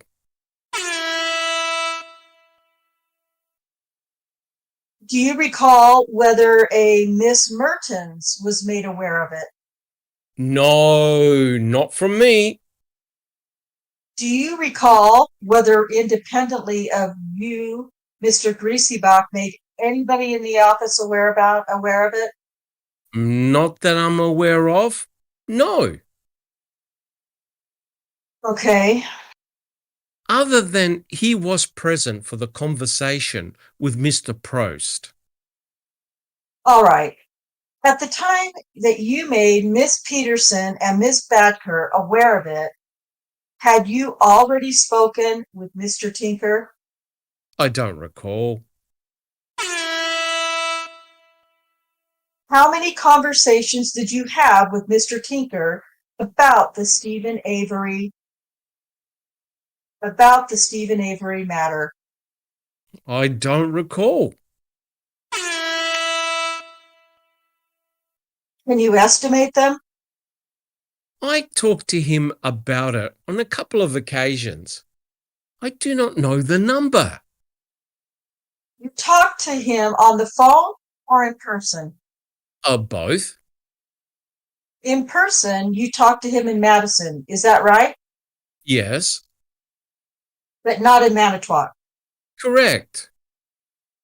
When you were in Manitowoc, you talked to him by phone, Correct. meaning he didn't come to Manitowoc. Correct. When you went to Madison, you were accompanied by Mr. Griesebach, Yes, I was. and you brought with you the Stephen Avery file from the district attorney's office. We did. Did you bring anything further? We just brought the file. All right. Can you tell me how many times you spoke with Mr. Tinker before you went to Madison and brought the file? I do not know. When you got to Madison, did you speak to Mr. Tinker? Yes. Did you speak to anybody else? Yes. Who? We were met with during the meeting the Attorney General, Peg Lockenschlatter. Various other Assistant Attorney Generals were present. Don't know all their names. DCI investigators were present. With the Assistant Attorney General's general. Did you talk to Mike Bauer? I don't recall the names, as I said, of all the assistants that were there, but he may have been present. How about Tom Fallon? Do you recall whether he was there? Tom Fallon? Fallon. Yeah, he was present. All right. Jennifer Nashville, was she present? I don't recall that name, but she may have been present also. Monica Burkert Briss, was she present? Again, she may have been present, but I don't recall the name. All right. Robbie Lowry. She may have been present, but I don't recall the name. Well, then how do you know it's a she, freak? Do you remember the identity of any of the DCI investigators? No, not. Does Deb Strauss ring a bell at all? Do you remember whether she was present on that occasion? She may have been present, but I don't recall the name. All right.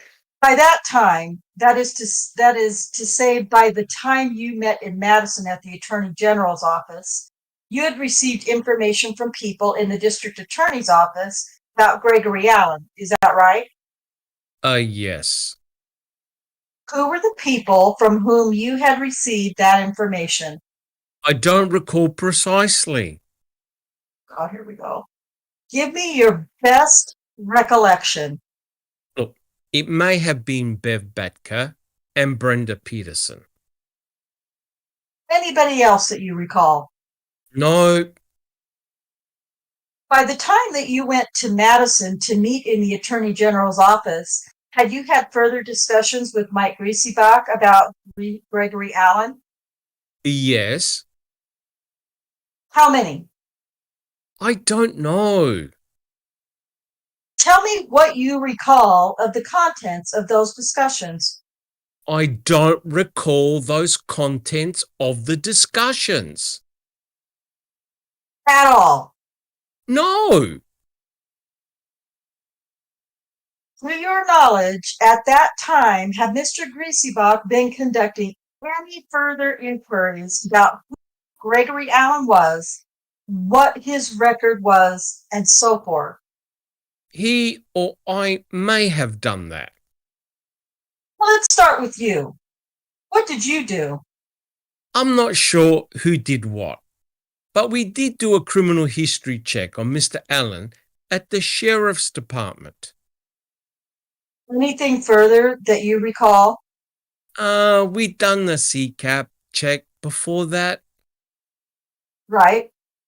He or I may have gotten a hold of the prior complaint out of the clerk's office. I forgot who got it. It was either he or I. Wait a minute. I'm sorry. I just have to. Isn't that kind of stating the obvious? It was one of the two, right? Correct. But it was either he or I. No Correct. shit, you dickhole. Okay, sorry. Back in character. Had the two of you, in respect to this search, made a decision to try and find out within the confines of the County of Manitowoc government whatever you could about Gregory Allen? That's not what we were doing, no. What did you consider that you were doing? Just as I told you. We got a criminal history check of Mr. Allen from the Sheriff's Department, and I believe Mike or I obtained that complaint. All right. With whom did you do the criminal history check in the Sheriff's Department? I don't recall. Was it Sheriff's Department personnel? Yes. Was it Mr. Beck?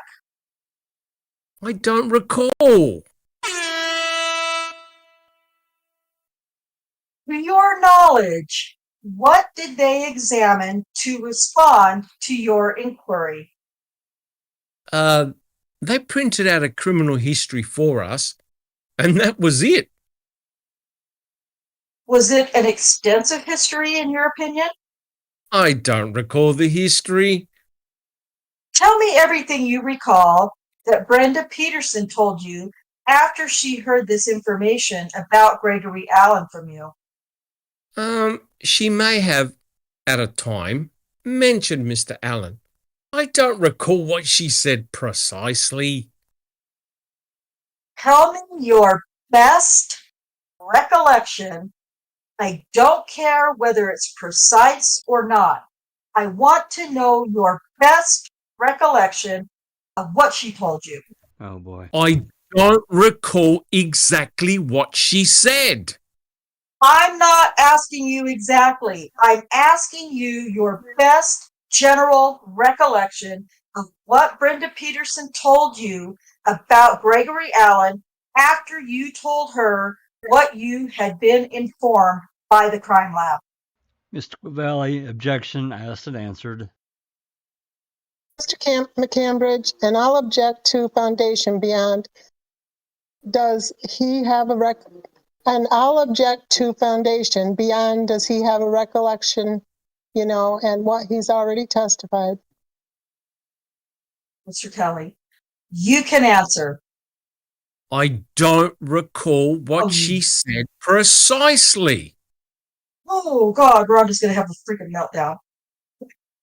And do you understand what I'm asking you? Not what you recall precisely, but what your best recollection is, whatever it may be.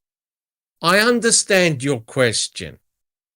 Okay, what is your best recollection of what Brenda Peterson told you? I don't recall what she said verbatim. I'm not asking you verbatim. I'm asking you your recollection of what she said. Come on, you're a lawyer. You know the difference that I'm talking about. Just give me your best recollection. Mr. Bascom, objection, argumentative. Mr. McCambridge, object. If he has one.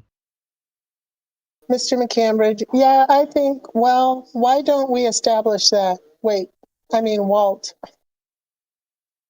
You can answer. Mr. McCambridge, as a foundation. You can answer. If I may. Which one am I answering? Your best recollection, whatever it may be, general, precise, exact, specific, whatever. Your best recollection of what Brenda Peterson told you after what you told her about Gregory Allen. Mr. Cavalli, objection to the form of the question? Again, she knew about Gregory Allen. And that's, again, I don't recall what she said. Okay. Well, let's try it this way then. Did she tell you that she had always believed from the beginning that Gregory Allen had been the person who assaulted Penny Bertson? Object to the form? You can answer. I don't recall those exact words being used. Okay. What do you recall were the words that she used in telling you what she believed about that? There may have been mention that they believed that Allen was the perpetrator. And who was the they that she was referring to? She mentioned just in conversation about herself. Well, you just said they, right? Was she referring to herself and Beverly Badker? I'm not sure. Like I said, as I said, I don't recall the conversation. You were so disturbed about what you were told concerning the knowledge of Brenda Peterson and Beverly Badker, you contacted the Attorney General's office to ask them about that, right? No. The purpose of contacting the Attorney General was to do an investigation about the file. That's why I contacted them, to do an independent investigation, from my recollection. But what caused you to want the independent investigation was what you had been told by Brenda Peterson, Beverly Badker, and perhaps others. Is that right? No. I'm going to ask you to take a moment and examine what is Exhibit 5 in this proceeding. And I'm going to direct your attention to the third full paragraph from the bottom of the page on Bates page 005614. Have you had a chance to examine that? Yes. May I have it, please? The paragraph that I directed your attention to, I'm going to read it into the record. Quote, soon after the mistake became public knowledge within the Manitowoc County Courthouse, the current district attorney, Mark Rohrer, started receiving information that people within the courthouse never believed these crimes were committed by Avery. These people all believed Allen committed the crime. Some of these individuals even stated to DA Rohr they made these concerns known to either the district attorney at the time, Dennis Vogel, or the Manitowoc County Sheriff, Tom Kosurik. First of all, did you tell that information to the Attorney General's office? If Mr. Tinker said I did, I did. Well, oh God. Well, what's your recollection of whether or not this is accurately reciting what you told the Attorney General's office? I did receive that information. Yes. And you did tell it to them? Yes. And the information that you received was from what sources? As the document points, employees in the office and others. Who were they? There were some people in the sheriff's department. There was people in the office, in the DA's office. Okay, let's start with the DA's office. Who were the people in the DA's office? Bev Backer and Brenda Peterson. Again, please. Bev Backer, Brenda Peterson. And any others in the DA's office? No. Who were the people in the sheriff's office? The names that were mentioned were Andy Colburn and Jin Lenk had information that he had received. When you say the names that were mentioned to whom? I don't recall if they talked to me specifically or someone else, and the information then came to me. And who would that someone else be? Again, I don't recall how the information got to me. It's either through another source or from them directly. So we know if it was from them directly to you, then that's to you. But if it was through another source, who would that other source be? It may have been Ken Peterson, the sheriff. When did Ken Peterson speak with you, if he did, about the Stephen Avery case? In September of 2003. On one occasion or more than one occasion? I don't recall the amount of occasions. At least one. At least one. Did he initiate that contact with you, or did you initiate it with him? I'm not sure. Okay. Where did it take place? The sheriff's department. Anyone else present? I don't recall the individuals that were there. There were more than just you and Sheriff Peterson. Yes. How many more? How many people more? I don't recall the individuals who were there. It was just myself, Ken, and others. Were the others from the sheriff's department? Yes. Were they from anywhere else, to your knowledge? Mike Griesbeck may have been there. What were you guys told? I don't recall what was told at that time in that meeting. Tell me your best recollection of what was said to you at that meeting. I don't recall. What was the discussion about Andy Colburn? No. Or wait, sorry, I said that wrong. Oh, wait, no, I didn't. You want to do it again? Yeah, that reads weird to me. I'm so sorry. Line 16. What was the discussion about Andy Colburn? No, was not. My recollection, we weren't discussing Andy. May have. I don't know. What? What? What the hell is that? What Let's a keep strange. going, guys. Yeah, please Let's keep keep going. going. Keep going. Line 19. Sorry. Well, I thought if I'm wrong, but I thought your prior testimony that led to this entire dialogue is that you received from some other sources information about Andy Colburn and Jim Link in respect to Gregory Allen. In regards to this case, that's what I said. In regard to the Avery case. Okay, so what were you told at that meeting about Andy Colburn and Jim Link? I don't recall. What were you told at that meeting about what No, you missed the line. You missed the line. Line 4. Oh, sorry. Yeah, sorry. Oh, gosh, sorry. Oh, how dare I? Oh, God. I want to read it. You have no recollection at all. I don't recall. Of course not. What were you told at that meeting about one or more members of the sheriff's department believed about Gregory Allen? I don't recall.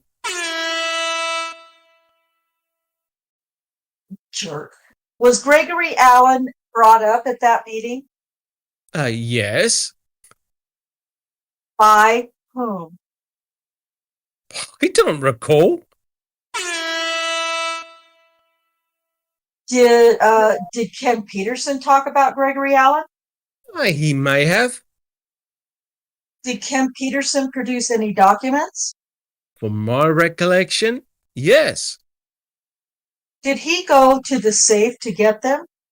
Not that I'm aware of. I didn't.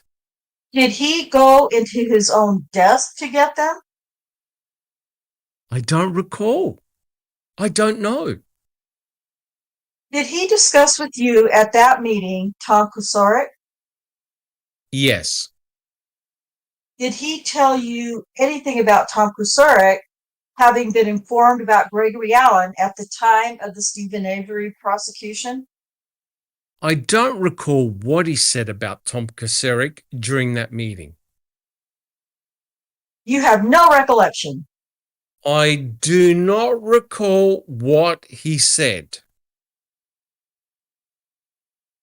Did he talk at all about Tom Kusarik having been provided information by a man named Berggren who worked for the city of Manitowoc Police Department at the time of the Stephen Avery case? I don't recall that. About how long did that meeting last? Less than an hour, I would say. Was Mr. Beck present? I don't recall. Was Mr. Colburn present? I don't recall. Was Mr. Link present? I don't recall.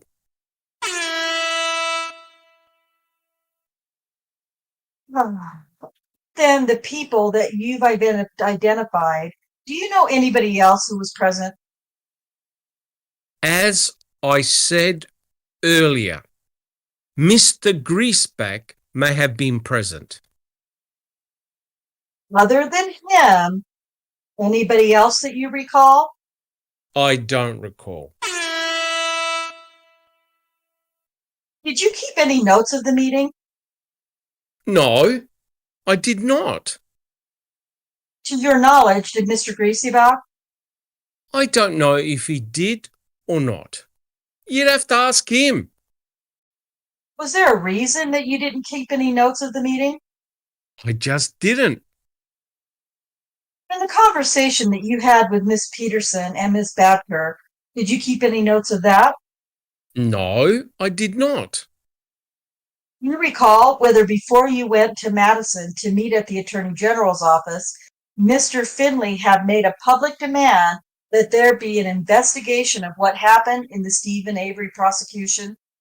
He may have done that. I don't recall when he made that request.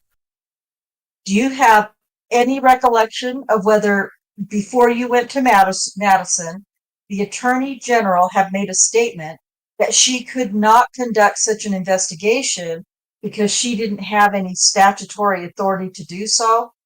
I don't recall that. Do you recall anything like that having occurred? There was a thought initially that there may be a potential conflict of interest that they couldn't do the investigation. What was the conflict of interest that was perceived at the time? The Attorney General's office had done the appellate work on the original case. At a point in time, you made a formal request of the Attorney General's office to review the circumstances of the arrest and prosecution of Stephen Avery. Is that right? I did. I'll show you what's been marked as Exhibit 1. Is that the request? Yes. That request was made after the meeting in Madison. Is that right? I don't recall. I believe we had discussed them doing a review at the time of the meeting, and that it was decided that they would be doing a review before we went down there. The reason why is we had to give a special prosecution basis for it. And I think that's what that is in there, 978.06. So when you were in Madison, you talked about 978.06 as a basis for the request. We had talked about them doing a review, and they needed to have a written request as you have in front of you. They needed more than that, though. They needed a statutory basis, didn't they? Yep. And that was something that you discussed when you were in Madison. I don't recall if that precise discussion took place. We had to do a request in writing, as I did. Well, in fact, there had been a discussion about whether whether they could give you what you wanted, which is, did they have the authority? There was an issue about whether or not they had the authority to conduct the kind of investigation that you wanted. Correct. They had to be made, in essence, a special prosecution of the case. Right. So that was the strategy that you and they agreed upon, led to the creation of Exhibit 1, Exhibit number 1. I wouldn't call it a strategy. It's something that had to be done. Well, in order to get the investigation done, the two of you had agreed that there was a statutory basis for it, right? I had to make the request, yes. Well, but the suggestion that you make the request was made by the Attorney General's office to you, not vice versa.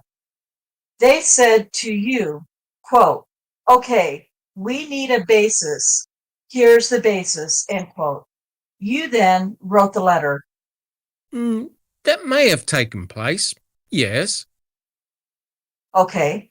And then they responded to the letter in Exhibit 2, is that right? May I review it, please? Sure. Okay. I have reviewed Exhibit 2. Okay. So that was their response to your request, is that right? Yep. All right. Yes. I'm going to pause Now, right here, just real quick at line 14, just to explain something to those that may not remember or those that are listening that may not know. The Manitowoc County DA's office could have presented this case to another DA within the state to do this review. They did not have to go to the DOJ. That was an option, obviously, as we see. But they could have taken it to another county to do this review. Just want to make that clear. Go ahead, Rhonda. Line 14.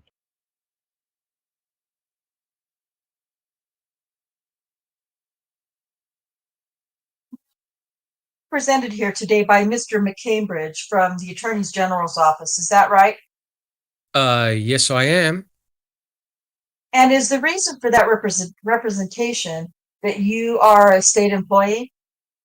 Yes. All right. And you're not represented by any of the other lawyers who are here who represent parties in the litigation. Is that right? That is correct. Okay. And you're not represented by the Corporation Counsel for Manitowoc County. Is that correct? That is correct. Okay. At any time before you authored this September 18th, 2003 correspondence, did you talk with any representative of the Attorney General's office about potential civil liability for Manitowoc County in connection with the prosecution and conviction of Stephen Avery? I may have. Did you discuss that with Mr. Tinker? I may have. I don't recall. Did you discuss that with Mr. Bauer at all? Not that I recall. No. Did you discuss that with Peg Loverbeller? I may have. I don't recall. All right. Before you went up to Madison with Mr. Greasyback, did you have any discussion with Mr. Rollins about potential civil liability for Manitowoc County in connection with the prosecution and conviction of Stephen Avery? I may have. Yes. Okay. Tell me what you recall of that discussion. I don't recall the discussion other than that was a potential thing that we saw that could potentially happen here. And was it a part of your discussion that in order to deal with the issue of the potential civil liability, that you would ask to have an investigation done by the Attorney General? I don't recall if I told that to Mr. Rollins. I may have. Okay. In fact, he may have suggested it to you. No, that was my decision. I made that on my own. Okay. No one made that suggestion but me. Okay. You were fearful of the potential liability of Manitowoc County in respect to what happened. Oh, wait a minute. No, that's you. That's you. These are mixed up. Yeah, these Q's and A's are mixed up. Hold on. Yeah. Line 11 is you. Okay, so line 11.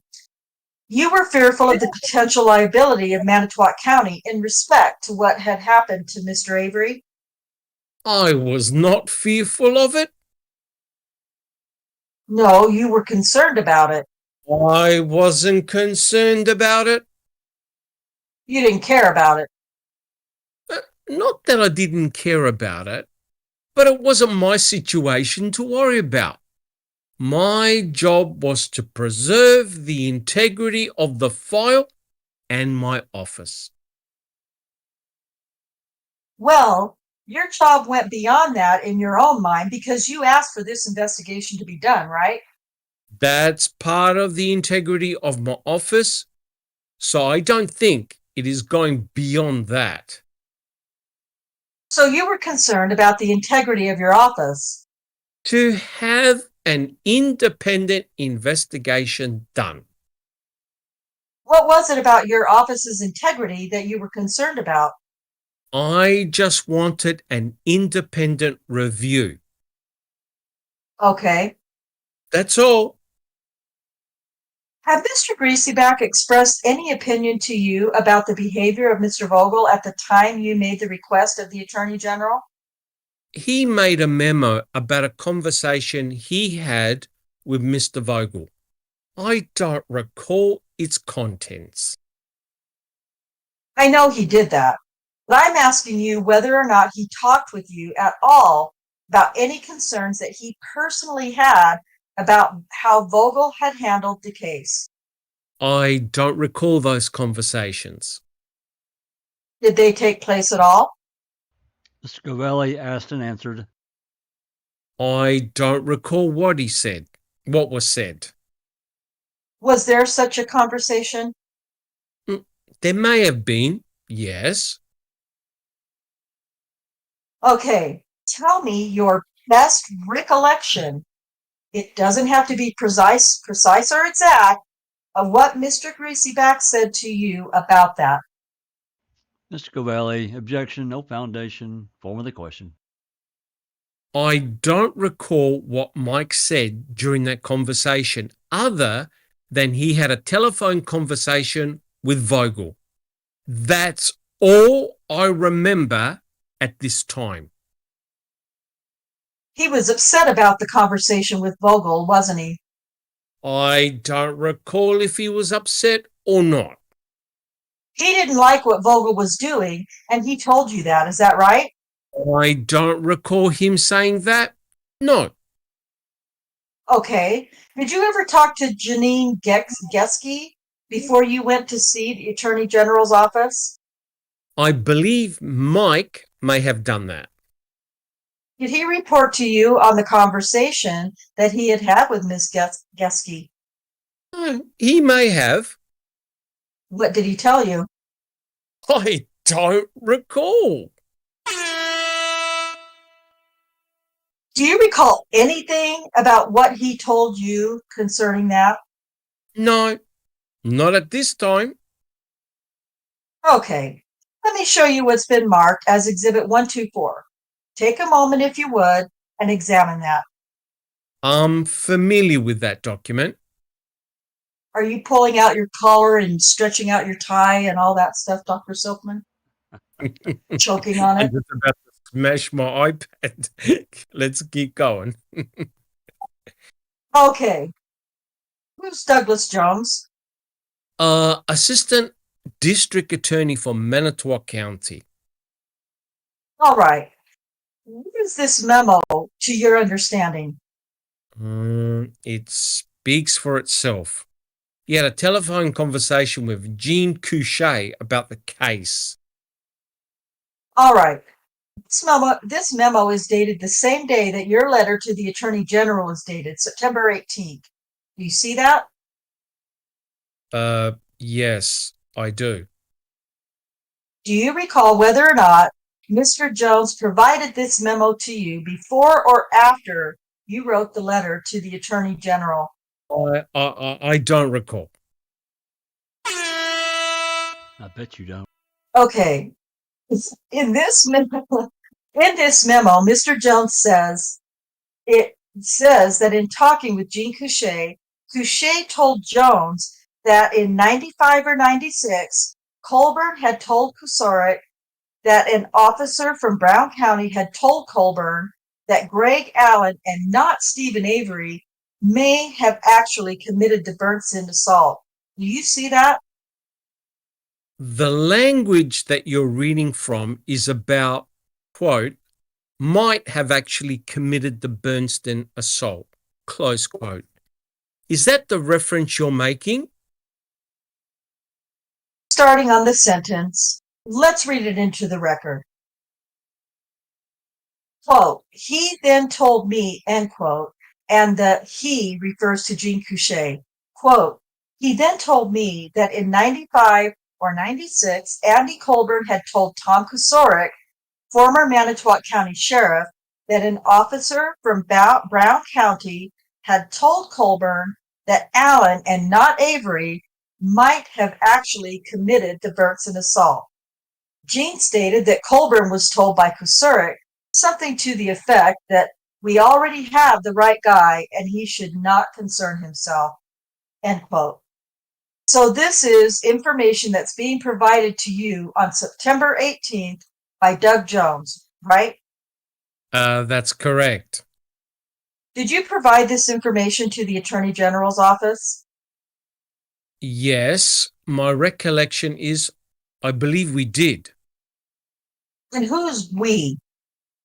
Mike Greaseback and I went when we went to Madison. But this memo was drafted after you had been to Madison. I'm not sure of the date we were in Madison. Well, I'd have to have a look at the record to see when we went. exhibit number 1, September 18th, is when you write the letter following the decision that's made about the statutory basis that you're going to seek for the investigation. Again, I apologize. I do not know whether or not this was done at the same time that we met with the Attorney General or before. I don't have the precise date in mind when we met with the Attorney General. It was around this time. Okay, so you're telling me you don't remember whether or not you had the information in exhibit 124 when you went to Madison? My recollection is that I believe I did, but I'm not certain.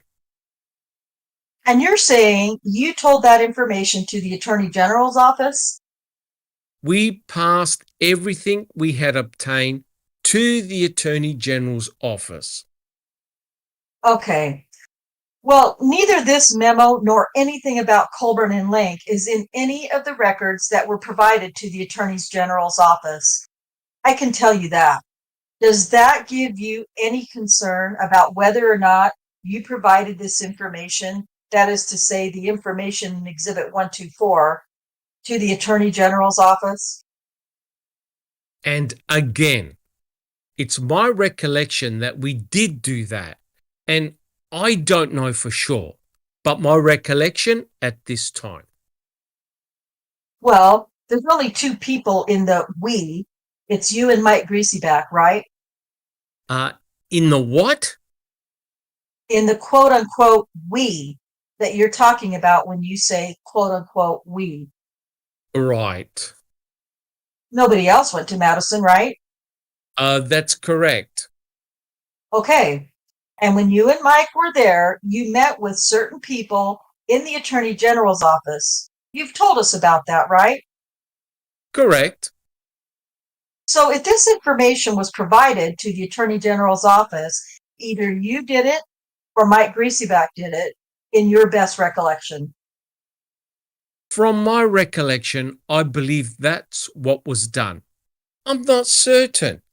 But again, I just have a vague recollection that that was done. Did you personally give that information to Ped Lachschlagler? We turned over the entire Avery file to... I know that. I'm asking you about your conversation. Mr. McCambridge, we can be courteous. Okay, all right, you're right. We turned over... I apologize. I withdraw that question. Let me ask it another way. You've told us that on that day you met with the Attorney General. And I don't recall the date that I met with the Attorney General. Mr. McCambridge, the question is, if you would really listen to the question. I'm sorry. You told us that you met with the Attorney General, yes or no? Yes. Okay. Did you personally provide the information in Exhibit 124 that we're talking about here that I've read into the record to the Attorney General? To my recollection, I could be wrong. I believe we turned over. This was contained within the materials we turned over to the Attorney General. We turned over the entire file, as I stated earlier. Okay. Mr. McCambridge, let me try to help. The question was, did you give this information, not this document, did you give this, if I understand your question, did you give this information to the Attorney General? Yes or no? Or you don't know? I mean, whatever. I don't know. I'm saying from my recollection, I believe I did. Okay. And did you give it to her in oral form, or did you turn this document, Exhibit 124, over to her? I don't Mr. Cavalli, object to form. I don't recall if it was oral or as the whole file, sir. Do you have any belief, as you sit here today, as to whether or not you or Mike Greasyback at any point in time turned over Exhibit 124 to any representative of the Attorney General's office? I believe we had done so, but I'm not certain. Okay. Apart from the document, do you have any recollection of whether you or Mike Greasyback provided to representatives of the Attorney General's office the information that's contained in Exhibit 124 that we've read into the record about what Couchet found out about Colburn and Lake? Again, we may have. But you don't recall. I don't recall. I don't recall, but we may have. When you received this information from Douglas Jones on September 18th, that's set forth in Exhibit 124, Yes. was it disturbing to you that the information reported that Kosurik said something to the effect that we already have the right guy and he should not concern himself? I didn't have an opinion about whether or not it was disturbing or not to me. Had you received at that time from any other source information that Kosurik was taking that position generally with regard to any other suspect in the Stephen Avery case? That he had the right guy, don't concern yourself about anybody else?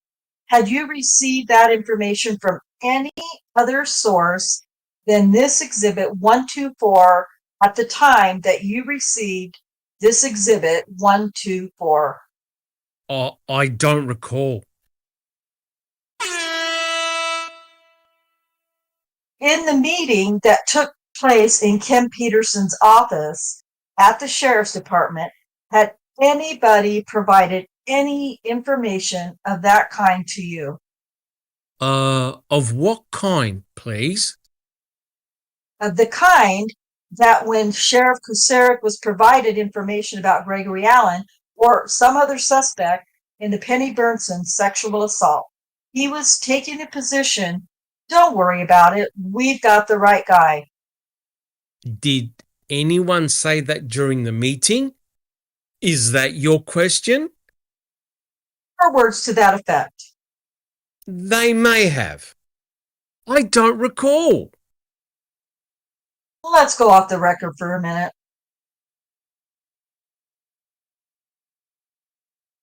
Back on off the record 1042 to 1046. We're back on the record.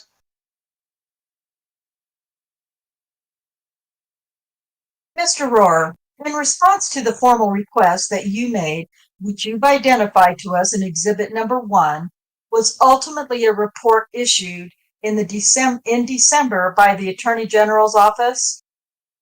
If I could see it, it may refresh my recollection when it was issued. I'll show you Exhibit 6. Okay, I do recognize Exhibit 6, sir. Okay. What's it to do? And what's it to do to your recollection about it being in December? It's dated December of 2003. Okay. I recognize the report. All right. At any time between when you first heard from a woman at the crime lab and when you received Exhibit Number 6, the report, did you have any discussion with Jim Fitzgerald about the Stephen Avery matter? No. Again, during that same time period,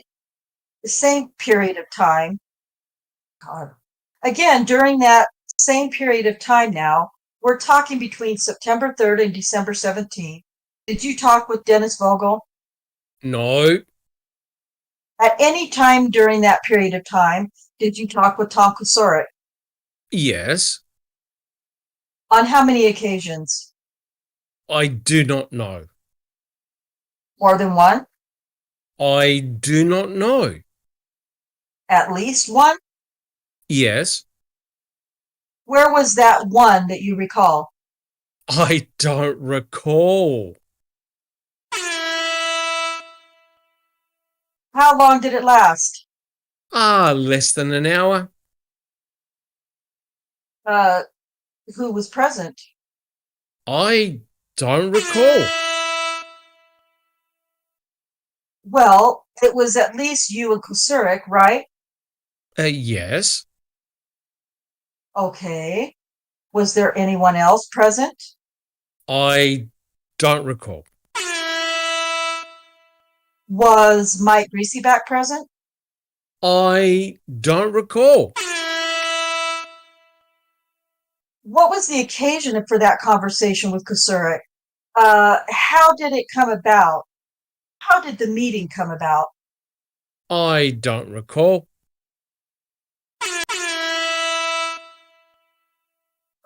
Was it initiated by you? I don't recall. Was it initiated by Mr. Kusurik? I don't recall. Screw your I don't recalls, you fucker. Did you talk about the Stephen Avery case? Yes. Tell me everything you recall that you talked about with him. I don't recall what he said. You recall nothing of the meeting. I recall that a meeting took place. We discussed Stephen Avery. I don't recall. Did you discuss Gregory Allen? May have. Did you discuss Tom Bergner? I don't recall. Did you discuss what you had been told at the meeting with Ken Peterson? I don't recall. Did you make any notes of your meeting No, with wait. Kusurik? You missed the line. Oh, sorry. Line 9, nine. sorry. Did you discuss what Brenda... Too much. Did you discuss what Brenda Peterson and Beverly Badker had told you? I don't recall. Did you make any notes of your meeting with Kusurik? I did not. Is there a reason why you didn't? I just didn't. All right. You knew that there was an investigation going on at the time by the Department of Justice concerning Mr. Kusurik's behavior, right?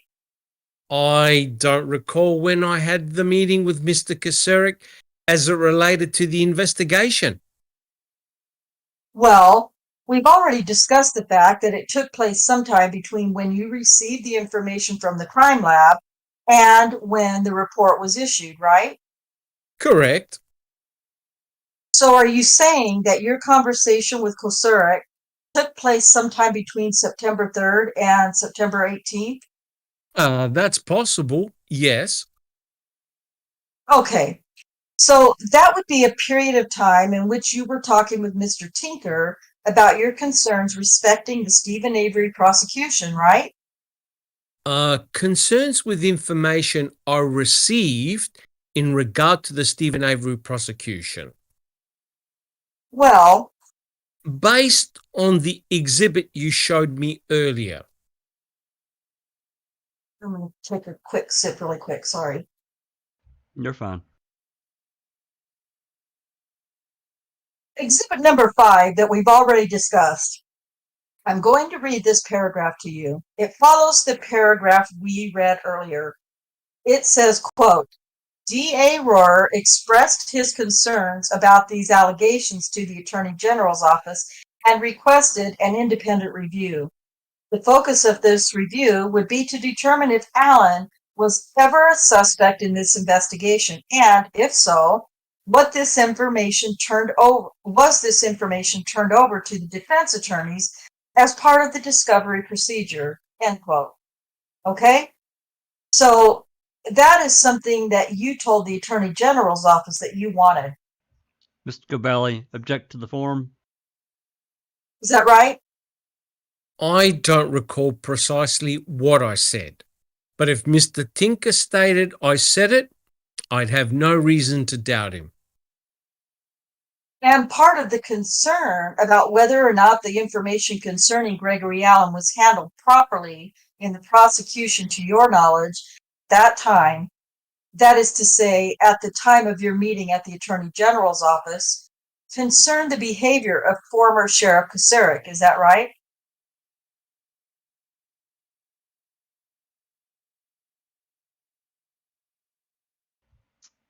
Who's Mr. Murray. Mr. Murray? Mr. Murray, if I don't know. Form of the question. I think that name is wrong. If you could repeat the question, please. Sure. Part of your concern when you went and talked to the Attorney General was whether or not Kucerik had behaved properly with respect to the investigation insofar as information concerning Gregory Allen was involved. Mr. Murray, same objection. Again, I just wanted to make sure that an independent review was done on the file to make sure everything was handled properly was my concern. By the sheriff as well as by the district attorney's office, right?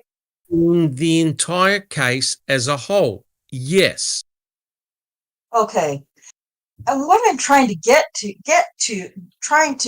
here is you've told us you have an hour-long conversation with Sheriff Kucerik. I believe I said less than an hour, if I recall my answer to your question, sir. Okay. Can you fix the approximate period of time? I cannot.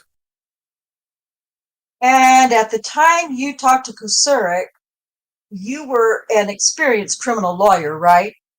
Yes. Okay. Yet you made no notes of your conversation with Kucerik. Mr. Murray, object is argumentative. Is that right? I stated earlier I did not make notes. No. Okay. Can you tell me why? I just didn't make notes. Mr. Govalli, asked and answered. Well, I know you just didn't make notes, but I'm asking you what your state of mind was at the time as to why you did not make notes. I just didn't make the notes. When you went to the Attorney General's office and talked to them about the case, did you tell the representatives of the Attorney General's office about the conversation that you had with Kucerik? I don't recall.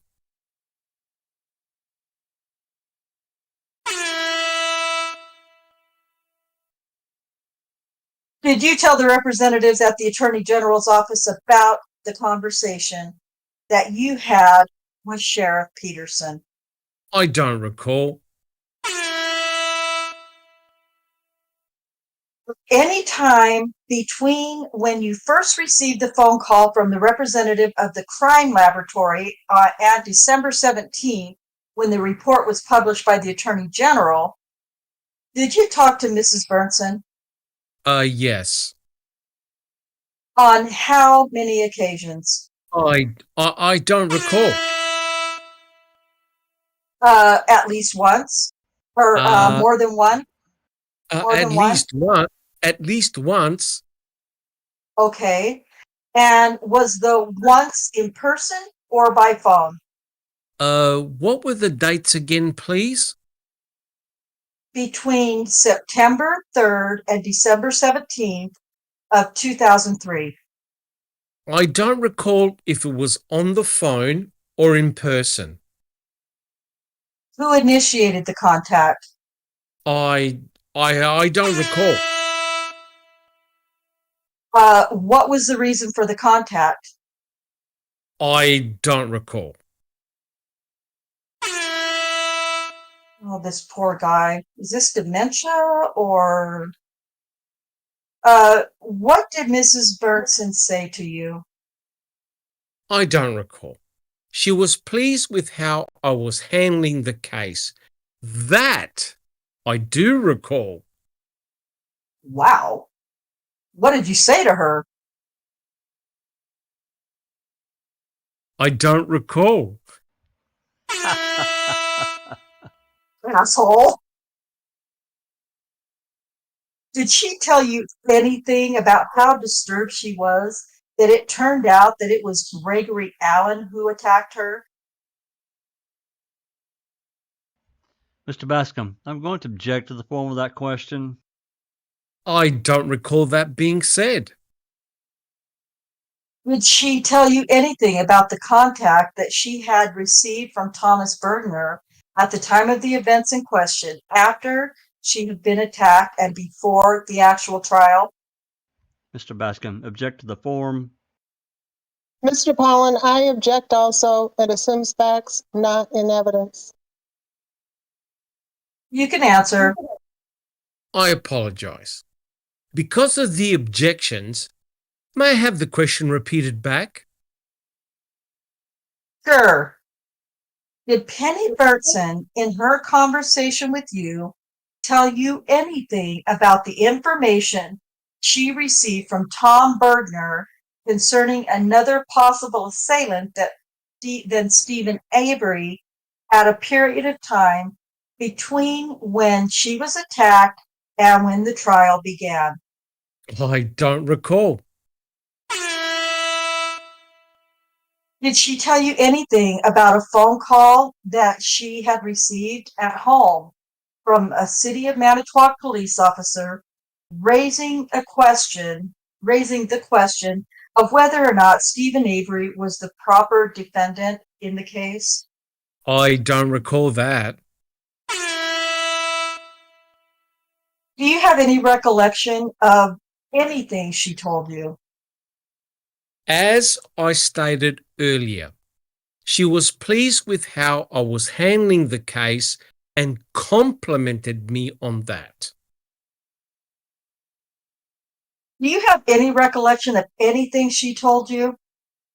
Well, she was upset with the fact that Stephen Avery was convicted.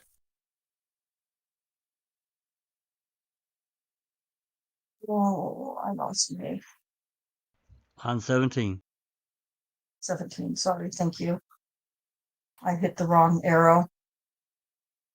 Did she tell you why she was upset? I don't recall. Did she tell you anything about her concerns as to how the sheriff conducted himself? I don't recall. Is there anything further you recall of the conversation with Mrs. Berntson? No. Wow. So much sensitivity. What was it that you did that she was so pleased with? Mr. Murray Foundation, if you know. How she expressed it to you? Well, how professionally we handled the situation, how quickly we moved on the situation, how thorough we were with the situation. She was very pleased with that. Well, you didn't do anything, did you? You just asked the Attorney General to conduct an investigation. Mr. McCambridge, objection. Mr. Murray, argumentative. Mr. McCambridge, that's a little snotty. Moi? What was it about your behavior that she liked? Mr. Govelli asked and answered. Mr. Murray Foundation, go ahead and answer.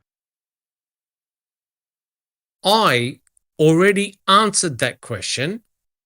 I said that she was pleased with how we handled ourselves with the situation, how professional. Sweet. Mike and I. God, I love Kelly. He is so awesome. Did you tell her anything about what you had found out in the course of your discussions with Kosurik, Peterson, or any other representatives of the Sheriff's Department? I don't recall. At any time between September 3rd and when you received the information that you did from the crime lab and December 17th, did you have any discussion with any representatives of the city of Manitowoc? Yes. With whom? Perry Kingsbury, Tom Bergner. Did you meet them together or separately? My recollection is they were together. Where did the meeting take place? City of Manitowoc Police Department. Did it take place before you went to the Attorney General's office or after? I don't recall. Do you recall whether the information that you received in the meeting that you had with those people was information that you provided to the Attorney General's office? Myself or Mr. Greaseback? Mr. Greasyback was at the meeting as well? Yes. Was there anyone else at the meeting? From my recollection, I don't recall other than those 4 people. Was Jim Weiss at the meeting? No. What was the occasion for that meeting? And how did it come about? I don't recall. Did you ask for the meeting or did they volunteer to meet with you? I asked for the meeting. And why did you ask for the meeting? To discuss the case. Well, why discuss the case as to them? What knowledge did you have that caused you to want to meet with Perry Kingsbury and Tom Bergner? I don't recall. God, treated me. Hold on a second. You did have information about Tom Bergner at the time that you called for that meeting. I don't recall. Well, how did you select him to be involved in the meeting? He was just there. Whom had you contacted to have the meeting? I believe myself or Mike Greaseback contacted Perry Kingsbury. And did this take place after the meeting that you had at Ken Peterson's office? I don't recall. What prompted you or Mike Greasyback to call for this meeting? To discuss the case. What did Tom Bergner tell you at the meeting?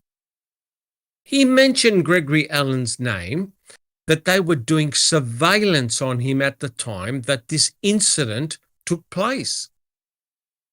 Anything further? That's all I recall at this time. Did he tell you that he had talked to Tom Kosurik about the surveillance that they have been doing of Greg Allen? I don't recall. Did he provide to you any of the documents from the investigation of Gregory Allen that they have been conducting at the time? I don't recall. Did he tell you he had provided extensive documentary information to Perry Kingsbury about the investigation that was being conducted of Gregory Allen at the time that Penny Bernson was assaulted? I recall a file being present during the meeting that was discussed. Did Kingsbury say anything to you at the meeting about what his reaction had been when Bergner produced that file and gave it to him? I don't recall. Do you remember anything being said where Kingsbury said, "Hey, I don't want it"? Anything like that? I don't recall. Did you ask to see the file? I don't recall. Did you in fact see the file? I don't recall. Did you see any of the investigatory reports that were made concerning Gregory Allen for the period of time between January of 1985 and August 2nd of 1985 by members of the City of Manitowoc Police Department? I don't recall. Do you recall whether you looked at any documents at that meeting? May have looked at some of the reports in there. Did Bergner tell you that they had put Allen specifically under surveillance for the period of time between the 14th of July and the 2nd of August, 1985, because they perceived him to be extremely dangerous with respect to sexual violence? Mr. Govelli, objection, form. I don't recall.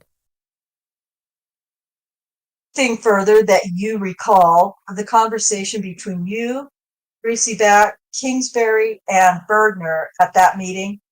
I think they may have had a code name for Alan at that time that was brought up, but I don't recall the code name.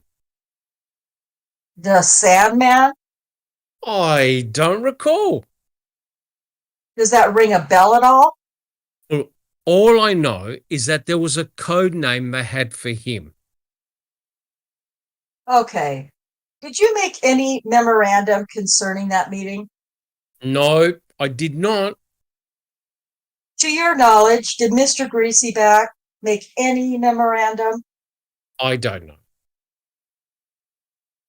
Did you discuss with Mr. Greasyback about whether or not you should be making a memorandum? No, Did you provide the information from the meeting, whatever it was, to the Attorney General's office? I don't recall. After that meeting, did you have any discussions with Jim Weiss about the Stephen Avery prosecution? No,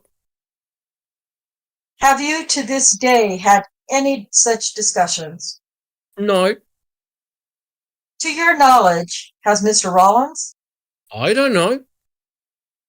Mr. Rollins talked to you at all about any potential liability of the city of Manitowoc in this case?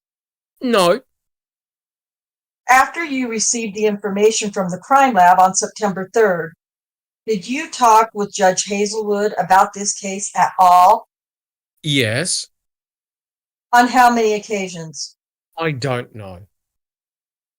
Did you talk to him about Gregory Allen at all? Yes, Was Mr. Griesbach with you on any of the occasions in which you talked to Judge Hazelwood about this case? yes, Was it an in-person meeting or was it a meeting that took place over the phone? in person, One or more than one? One or more than one? more than one. It took place in the judge's chambers or elsewhere. Judge's chambers and his office. Okay. More than two meetings? I don't recall. All right. Was the information that you had received from Bergner and Kingsbury discussed with Judge Hazelwood? That I received? Well, that you and Greasyback received when you met with them. I don't recall. Was the fact that Bergner and Manitowoc City Department was the fact that Bergner and the Manitowoc City Department have been surveilling Gregory Allen information that you discussed with Judge Hazelwood? I don't recall. What do you recall of the discussion between you, Greasyback, and Judge Hazelwood about Stephen Avery case? Well, we let him know about the results of the DNA. We let him know that we reviewed the file and it was our intention to dismiss the case. That's what I recall. So this would be the first meeting with Judge Hazelwood that took place before you actually filed the formal papers concerning the dismissal? Yes, And that dismissal, I can tell you, took place on the 10th of September of 2003, okay? Is that all right? if that's the date, if I saw the document, I would have no reason to doubt you. Okay. If that's what you say it is. Did you have a second meeting with Judge Hazelwood after the case was dismissed? We may have had a meeting before another meeting before the case was dismissed or after. I don't recall. Did you have any meetings with Judge Hazelwood concerning the case after you went to the Attorney General's office with Mr. Greasyback? No, I don't recall. We may have. Do you recall at any time talking with Judge Hazelwood about the information that you had found out from Mr. Bergner about Gregory Allen? I don't recall. At any time after you received the call from the crime lab, did you have any discussions with Tom Bolgert about this case? Yes. On how many occasions? At least once. In person or by phone? By phone. Who initiated the call? I did. Was it Judge Hazelwood suggested that I do that. before or after you got the dismissal or filed the papers for the dismissal in the case? I believe it was before. Any further conversations after the case was dismissed with Jim Bolgert? Not that I recall. What do you recall of the conversation you had with him? I called him up to let him know what was going on, what we were intending to do. I recall him being emotional. I don't recall what he said. Emotional in what sense? He was emotional. I know. Was he happy? Was he sad? Was he angry? What were the emotions that you experienced when you... I can't get into his head other than he was very emotional during the phone call. I didn't sense anger. Was he happy? He seemed to be happy from what I could tell from his emotion, yes. Did he say anything about Stephen Avery? Not that I recall. Did he ask you any questions about Gregory Allen? Not that I recall. Did he make any statements to you about whether or not information concerning Gregory Allen had been provided to him when he was representing Stephen Avery? He did not say anything like that. Do you recall any further discussions you had with Jim Bolgert after that one concerning the Stephen Avery matter? I don't recall. Did you know Bolgert previously as a result of having done criminal defense work? Yes. And he married my wife and I. Okay, so he's a friend of yours. He's not a friend. He married us. He's a friend of my in-laws, actually. Okay. Sorry, I'm having an issue here. Okay, at any time after you received the information that you received from the crime lab, did you have any conversation with a Richard Brey, B-R-E-Y, about the... Are you referring to Bry? Bray? Is that how it's pronounced, Bry? Yes. About the Stephen Avery case? Not that I recall. After September 3rd, when you got the information that you did from the crime lab, did you ever talk to Tom Bernson? No. Excuse me. No. May I have some water? Mr. McCambridge, sure. That's all I have. Oh. Mr. McCambridge, okay.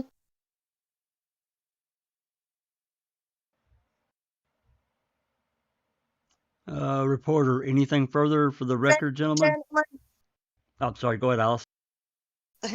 Anything further for the record, gentlemen? Covelli, nothing further. Bascom, nothing. There being nothing further, the deposition is concluded at 11:11 a.m. off the record. Thank fuck that is over with. God. Oh my God, I forgot just how fucking bad he was in that deposition. I mean, I know there was a lot of don't recalls, and I mean, I'm sure somebody counted them at one point, but because it's been that long since we did it, I was like, oh my God, man, really? I forgot just how bad it bloody was. I think between the two depositions, he said, I don't recall 137 times. Now I have Jesus. a little informal poll for those in Discord and those in the live chat. How many think he's lying? Raise your hand. I know my hand's been up for hours now. Yeah. Both of my hands are up. I thought it was Oh, funny how God. he, like, when he was saying what Miss Bernstein liked about what they did. Oh, it was this and this and this, and you know, he had a very good memory about that. Isn't that funny? Yeah. Yeah. Correct. Exactly. Oh yeah, when he was Wow. getting praised, yeah, his memory was excellent. But when he was to answer direct questions, shit, I don't know. I can't recall that. I think Yeah. it's really, and that's the reason I just let you guys read, because I knew all these I don't recall were coming up, and I didn't want to interrupt them because I think it shows his character, and I think it also shows he wasn't going to offer anything that would lead off anywhere. Nothing. Yeah. No, I mean my summary and take on this. They were absolutely fucking terrified of Tom Kacerik. I don't care what anybody says. Oh yeah. They were terrified of him. And you notice how Mark Rohrer was very careful not to open any avenue of further conversation. He shut every door possible. Anything to do with Kacerik, Peterson, Vogel, Bergner, all of them. He shut it all down. He was terrified to open his mouth. Yep. I totally agree Yep. with that. And, you know, Yep. it's fun. It's funny. Sorry, Alice. It's funny. I always thought in the back of my mind, would someone from law enforcement really have the propensity to kill Teresa Hallbach? I tell you what, I'm terrified of Tom Kacerik myself. These are high-ranking legal officials. You could tell Mark Rohrer did not want to discuss anything. Nothing. Shut it all down. Yeah, he wasn't. He had lived in another area. Rohr had. Now I don't know how long he had been back to Manitowoc, but I don't think it was for very long. But I think he was pretty much told you need to keep your mouth shut. Oh yeah. In fact, remember Kacerik actually went to one of the depositions and sat there. Imagine that. Oh yeah, he was at least at one. He may have been at two, and I think there's another one. I think there's another one upcoming. Let me pull his name up here. Pretty sure it's in October. There's some guys coming up. It's Fred Nicholson. He's a former detective that worked for Manitowoc. There was another one. I don't see his name right off the top. But he was one that he was actually pretty straight. He didn't really pull too many punches. Like he just didn't care. He's just going to tell what he knew, and he didn't care if Kacerik was sitting there or not. Yep. The only person that was Couchet, who let out a few secrets about Tom Kacerik. Yep. Nan's Life 7. Hi, Nan's Life. Nice to see you in chat. Oh, give me a sec to find that again. She says, interestingly enough, Perry Kingsbury and 2 other officers were in trouble in 2007. Kingsbury was eventually suspended. You can fall into lots of rabbit holes looking into all the names mentioned. You can. They talked about the surveillance of Gregory Allen, and there was, like I've said before, this wasn't what we thought originally as a 24-hour assigned detective watching him 24/7, but they were keeping close tabs on him on a daily basis. So that was happening. And I think they really tried to, well, actually they did. They really kind of downplayed that, I think, to their benefit. And I don't know if it was, maybe they were kind of afraid. I'm talking about the city police of getting sucked into some kind of civil matter. I don't know, but I think they probably had that thought on their radar because on that particular day in July of not of '85, he goes and does this assault on Penny Bernstein. So I don't know. Maybe they were. I did want to say, like I said, there are 4 depositions. I've got them lined up here at the top on the 22nd of September. This is the next Griesbach. And I can't remember if I think this may have, you know what, let me look here. Don't want to say this wrong.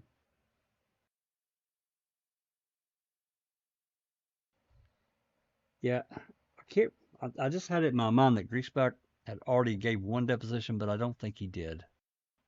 I think this is the only one he gave.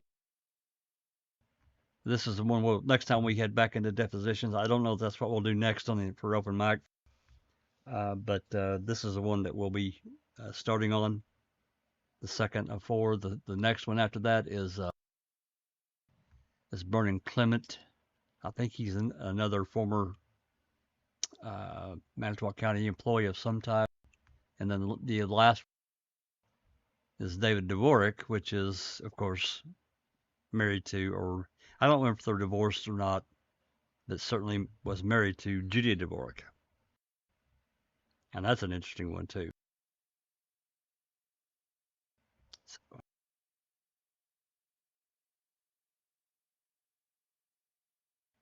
All right. Anybody got any final thoughts? Let's do that. It's 9:30. We've been at it here for a little over 3 hours. I was late as hell getting started tonight, so let's go ahead and get this wrapped up. Let everybody get out of here. I'll just go down like we normally do. Final thoughts. Hey, I see Travis has got a comment here. Oh, he's answering somebody. Which reminds me, Alice, any questions from the live chat that I may have missed or comments that we want to get to before we get out of here? Not really. I mean, Ronica was asking why Sherry Culhane and that wasn't deposed, and that's what Travis was answering. I see. Let me see. No, not that I can really see. But T1, if I can find it, T1 had a wee thing going earlier, which I thought was quite funny, and it was about Greasy Back. No Greasy Back, it was Rohr. Oh, there it is. There it is. I hate to squirm as I try not to fall every time I answer a question with I don't recall. I thought that was brilliant. I was like, yes. I was like, nice one, T1. Absolutely. Leave it to T1 to come up with something like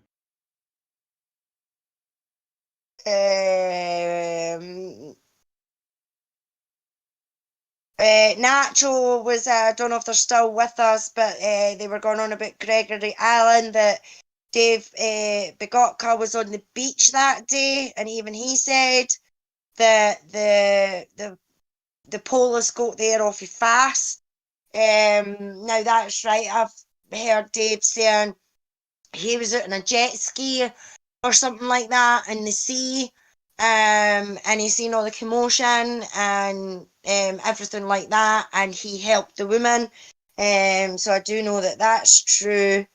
But I'm not sure about how quick the police and that got there. So no, I think we're all right for questions and that, Jack. Just I think people were rolling their eyes at the amount of I don't recalls that was in it. Just saying it was ridiculous, and funny how he can't recall other things, but he can recall some things. So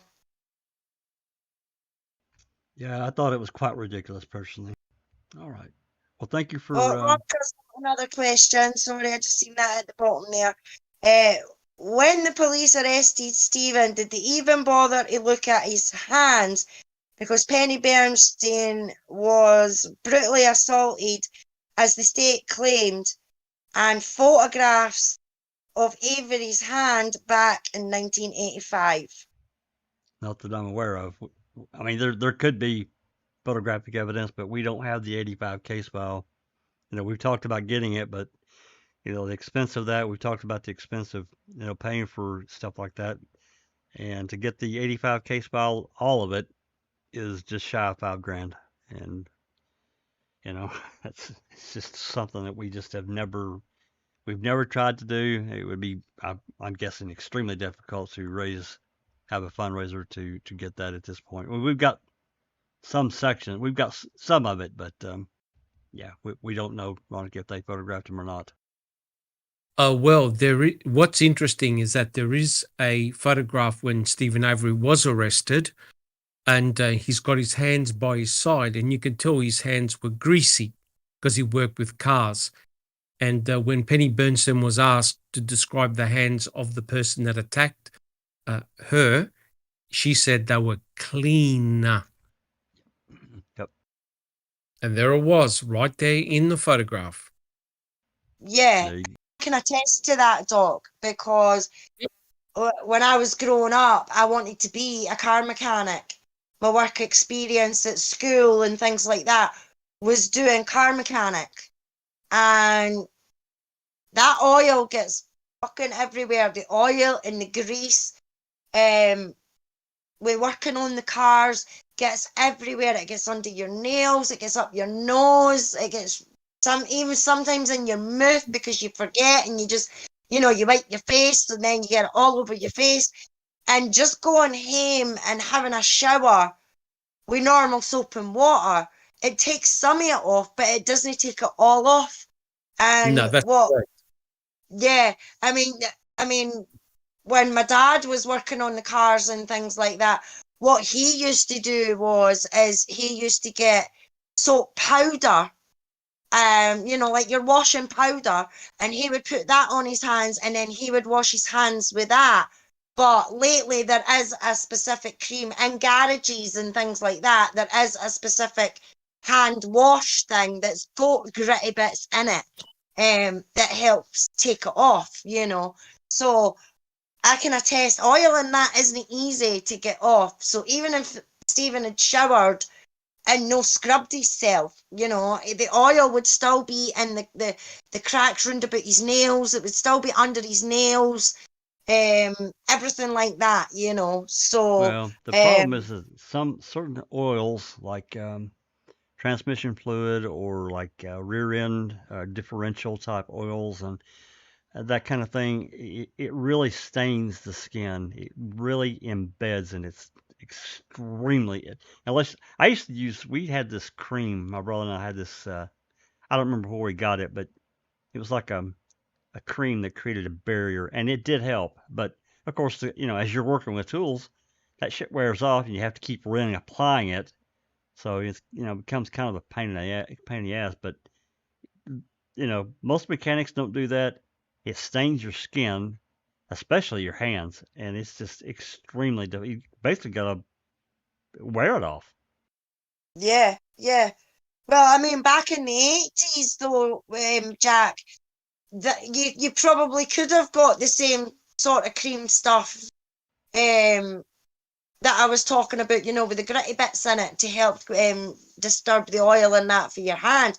But back in the 80s, that would have been expensive stuff, you know. And I mean, my dad and that weren't in a garage or anything. They had their own wee, you know, car parking garage, you know, like at the side of your house.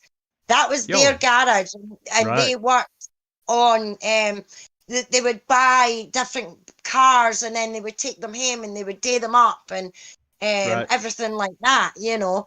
So if you're just working in something like that, like Avery Auto Salvage, you know, you're constantly working with the motors. There's no point in washing your hands every time you're finished with a car, No. because you're just moving on another car, which could be even grimier and greasier and oilier than the one that you've just been working on, you know. So if you're working from 8 o'clock in the morning to 8 o'clock at night on greasy motors and everything like that, that oil is going to be ingrained in. It's going to be dirt. Fair enough, you try and wash your hands when you go to eat something, but it doesn't always work, you know what I mean? So back in the 80s, it would have been something like that. It would have been powder or something that they used to, you know, to rough stuff to take as much of it off as possible. Oh yeah. Well, I mean, we take you take a rag and wipe your, anything dripping off your hands, but you're not going to go wash your hands.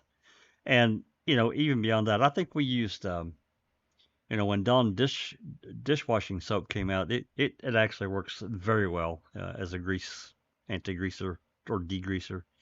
And you think about on your dishes, that you eat off of, that it also worked on motor oil and that kind of thing too. Is an excellent degreaser. But we used Comet, Ajax, whatever we could. Take a brush, a scrub brush, and scrub the shit out of your hands. I mean, to the point of being raw to try to get it off. And even then, you couldn't do it. You couldn't get it all off. No way. Yeah, exactly. And another thing that annoys me, I mean, especially with this bloody convicting, is the star 67. Why did he use star 67? So fucking what? He used star 67. It was the same here in the UK. There was a number that you could hit 141. And if you put that 141 in front of the number that you were dialing, your number wouldn't register on their phone. And you could also date 1471.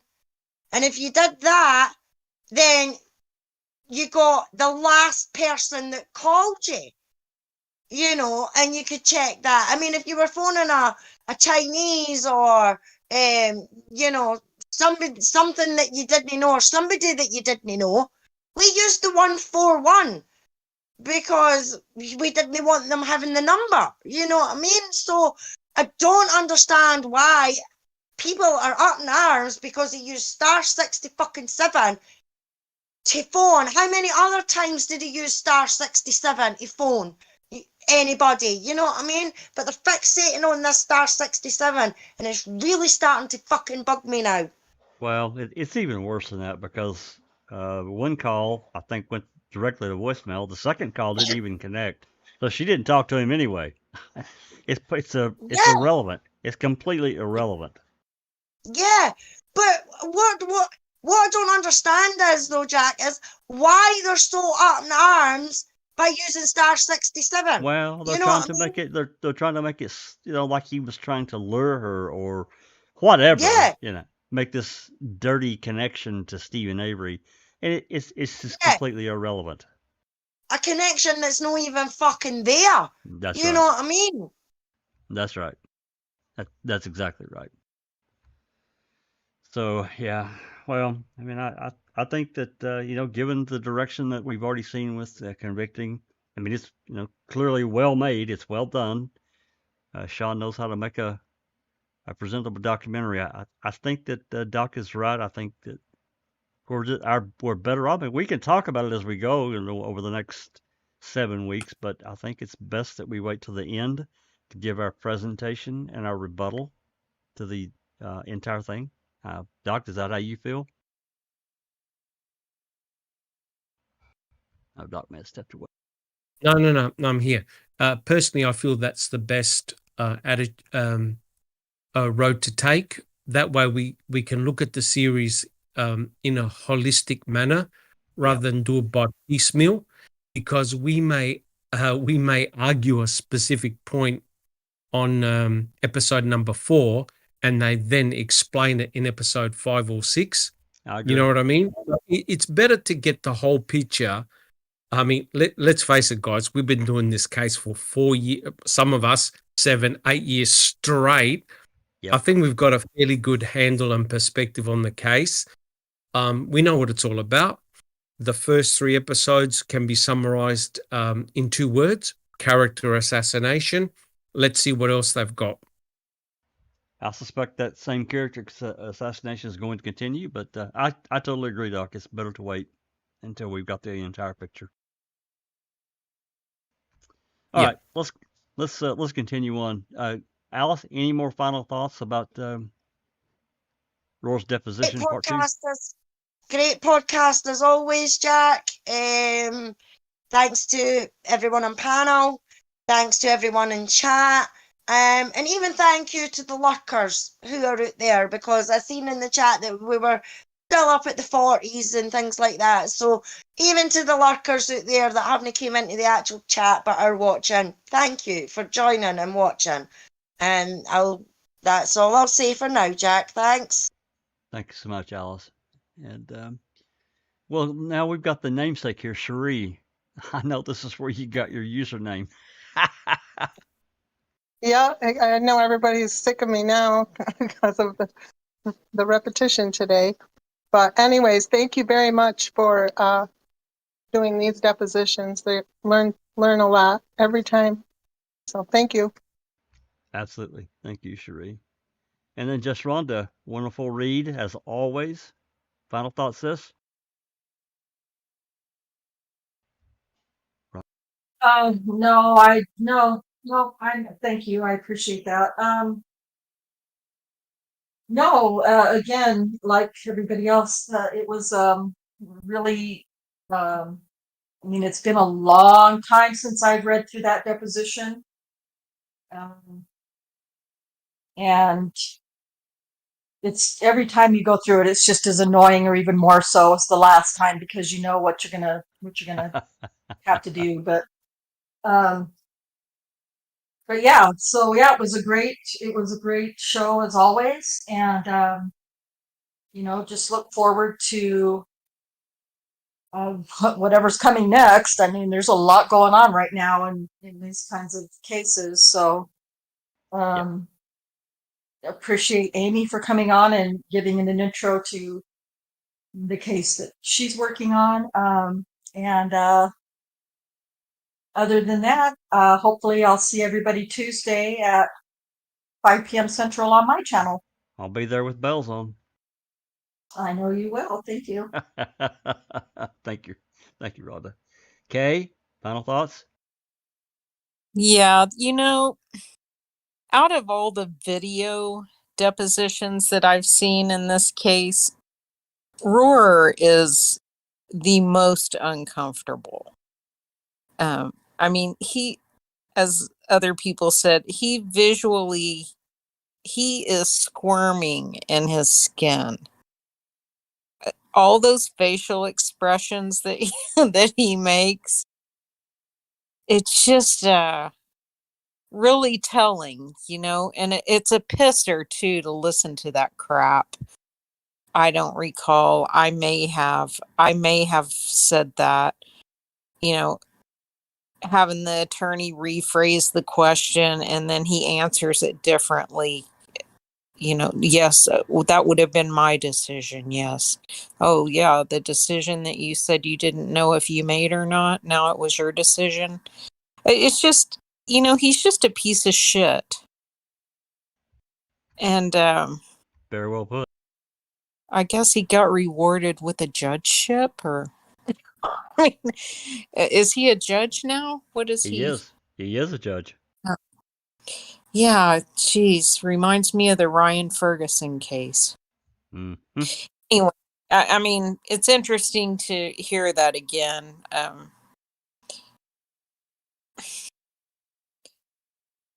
I really just wish all the depositions would have been taken all the way to the end. Can you imagine if the top dogs had to be deposed? Anyway, great read tonight, and I'll leave it right there.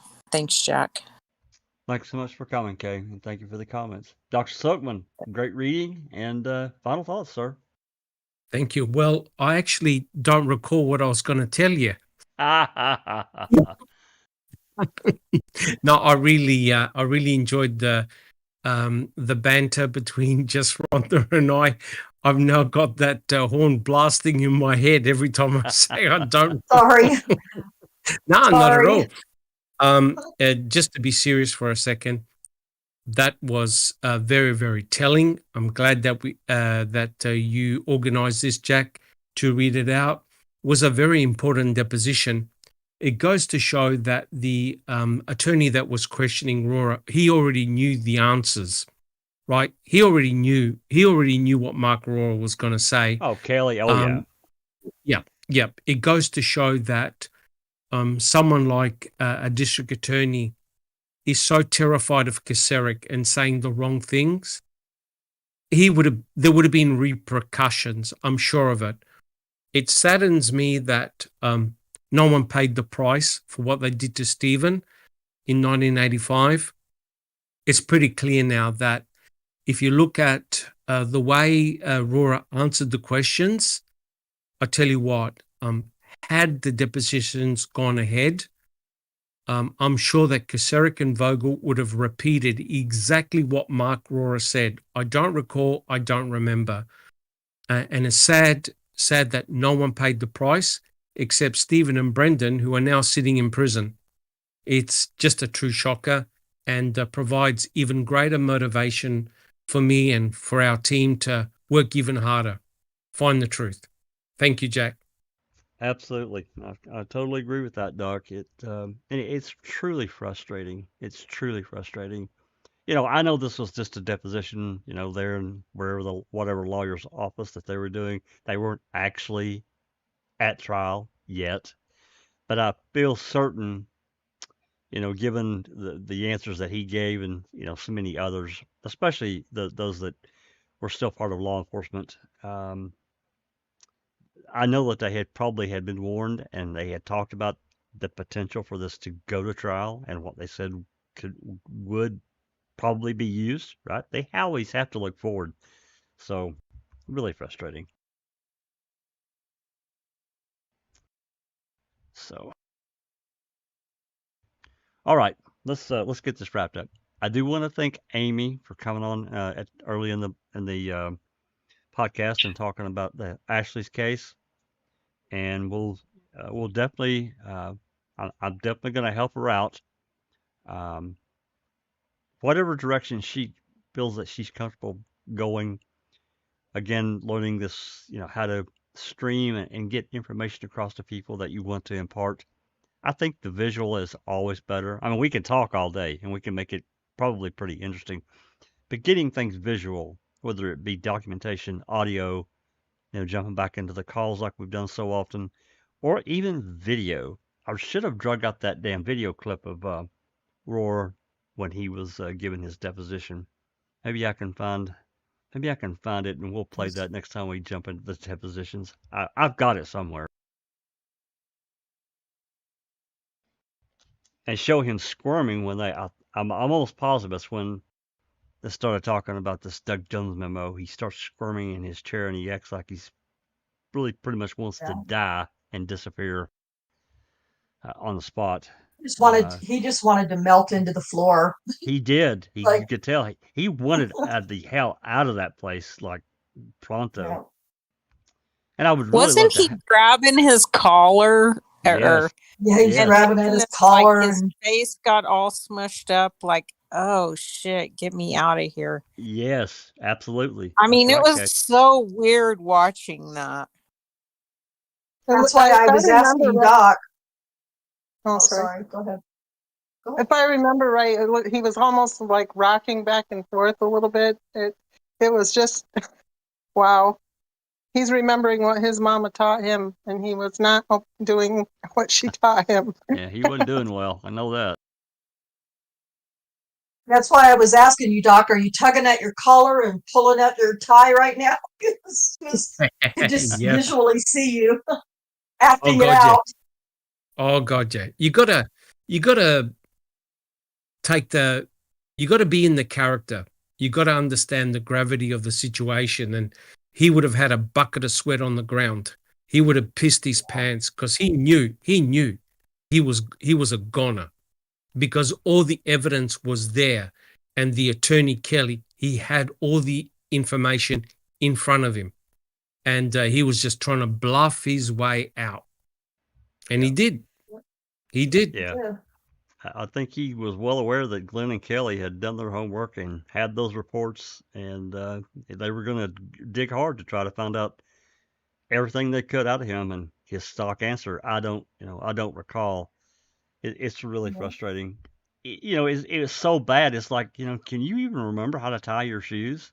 It's again, we're talking about a couple years prior. We're not talking about like 2 decades ago, like some of these other ones are trying to answer. Just 2 years prior, and he didn't make any notes. That just blows me away. He didn't. Well, he says he anything. didn't. He says he didn't. Yeah.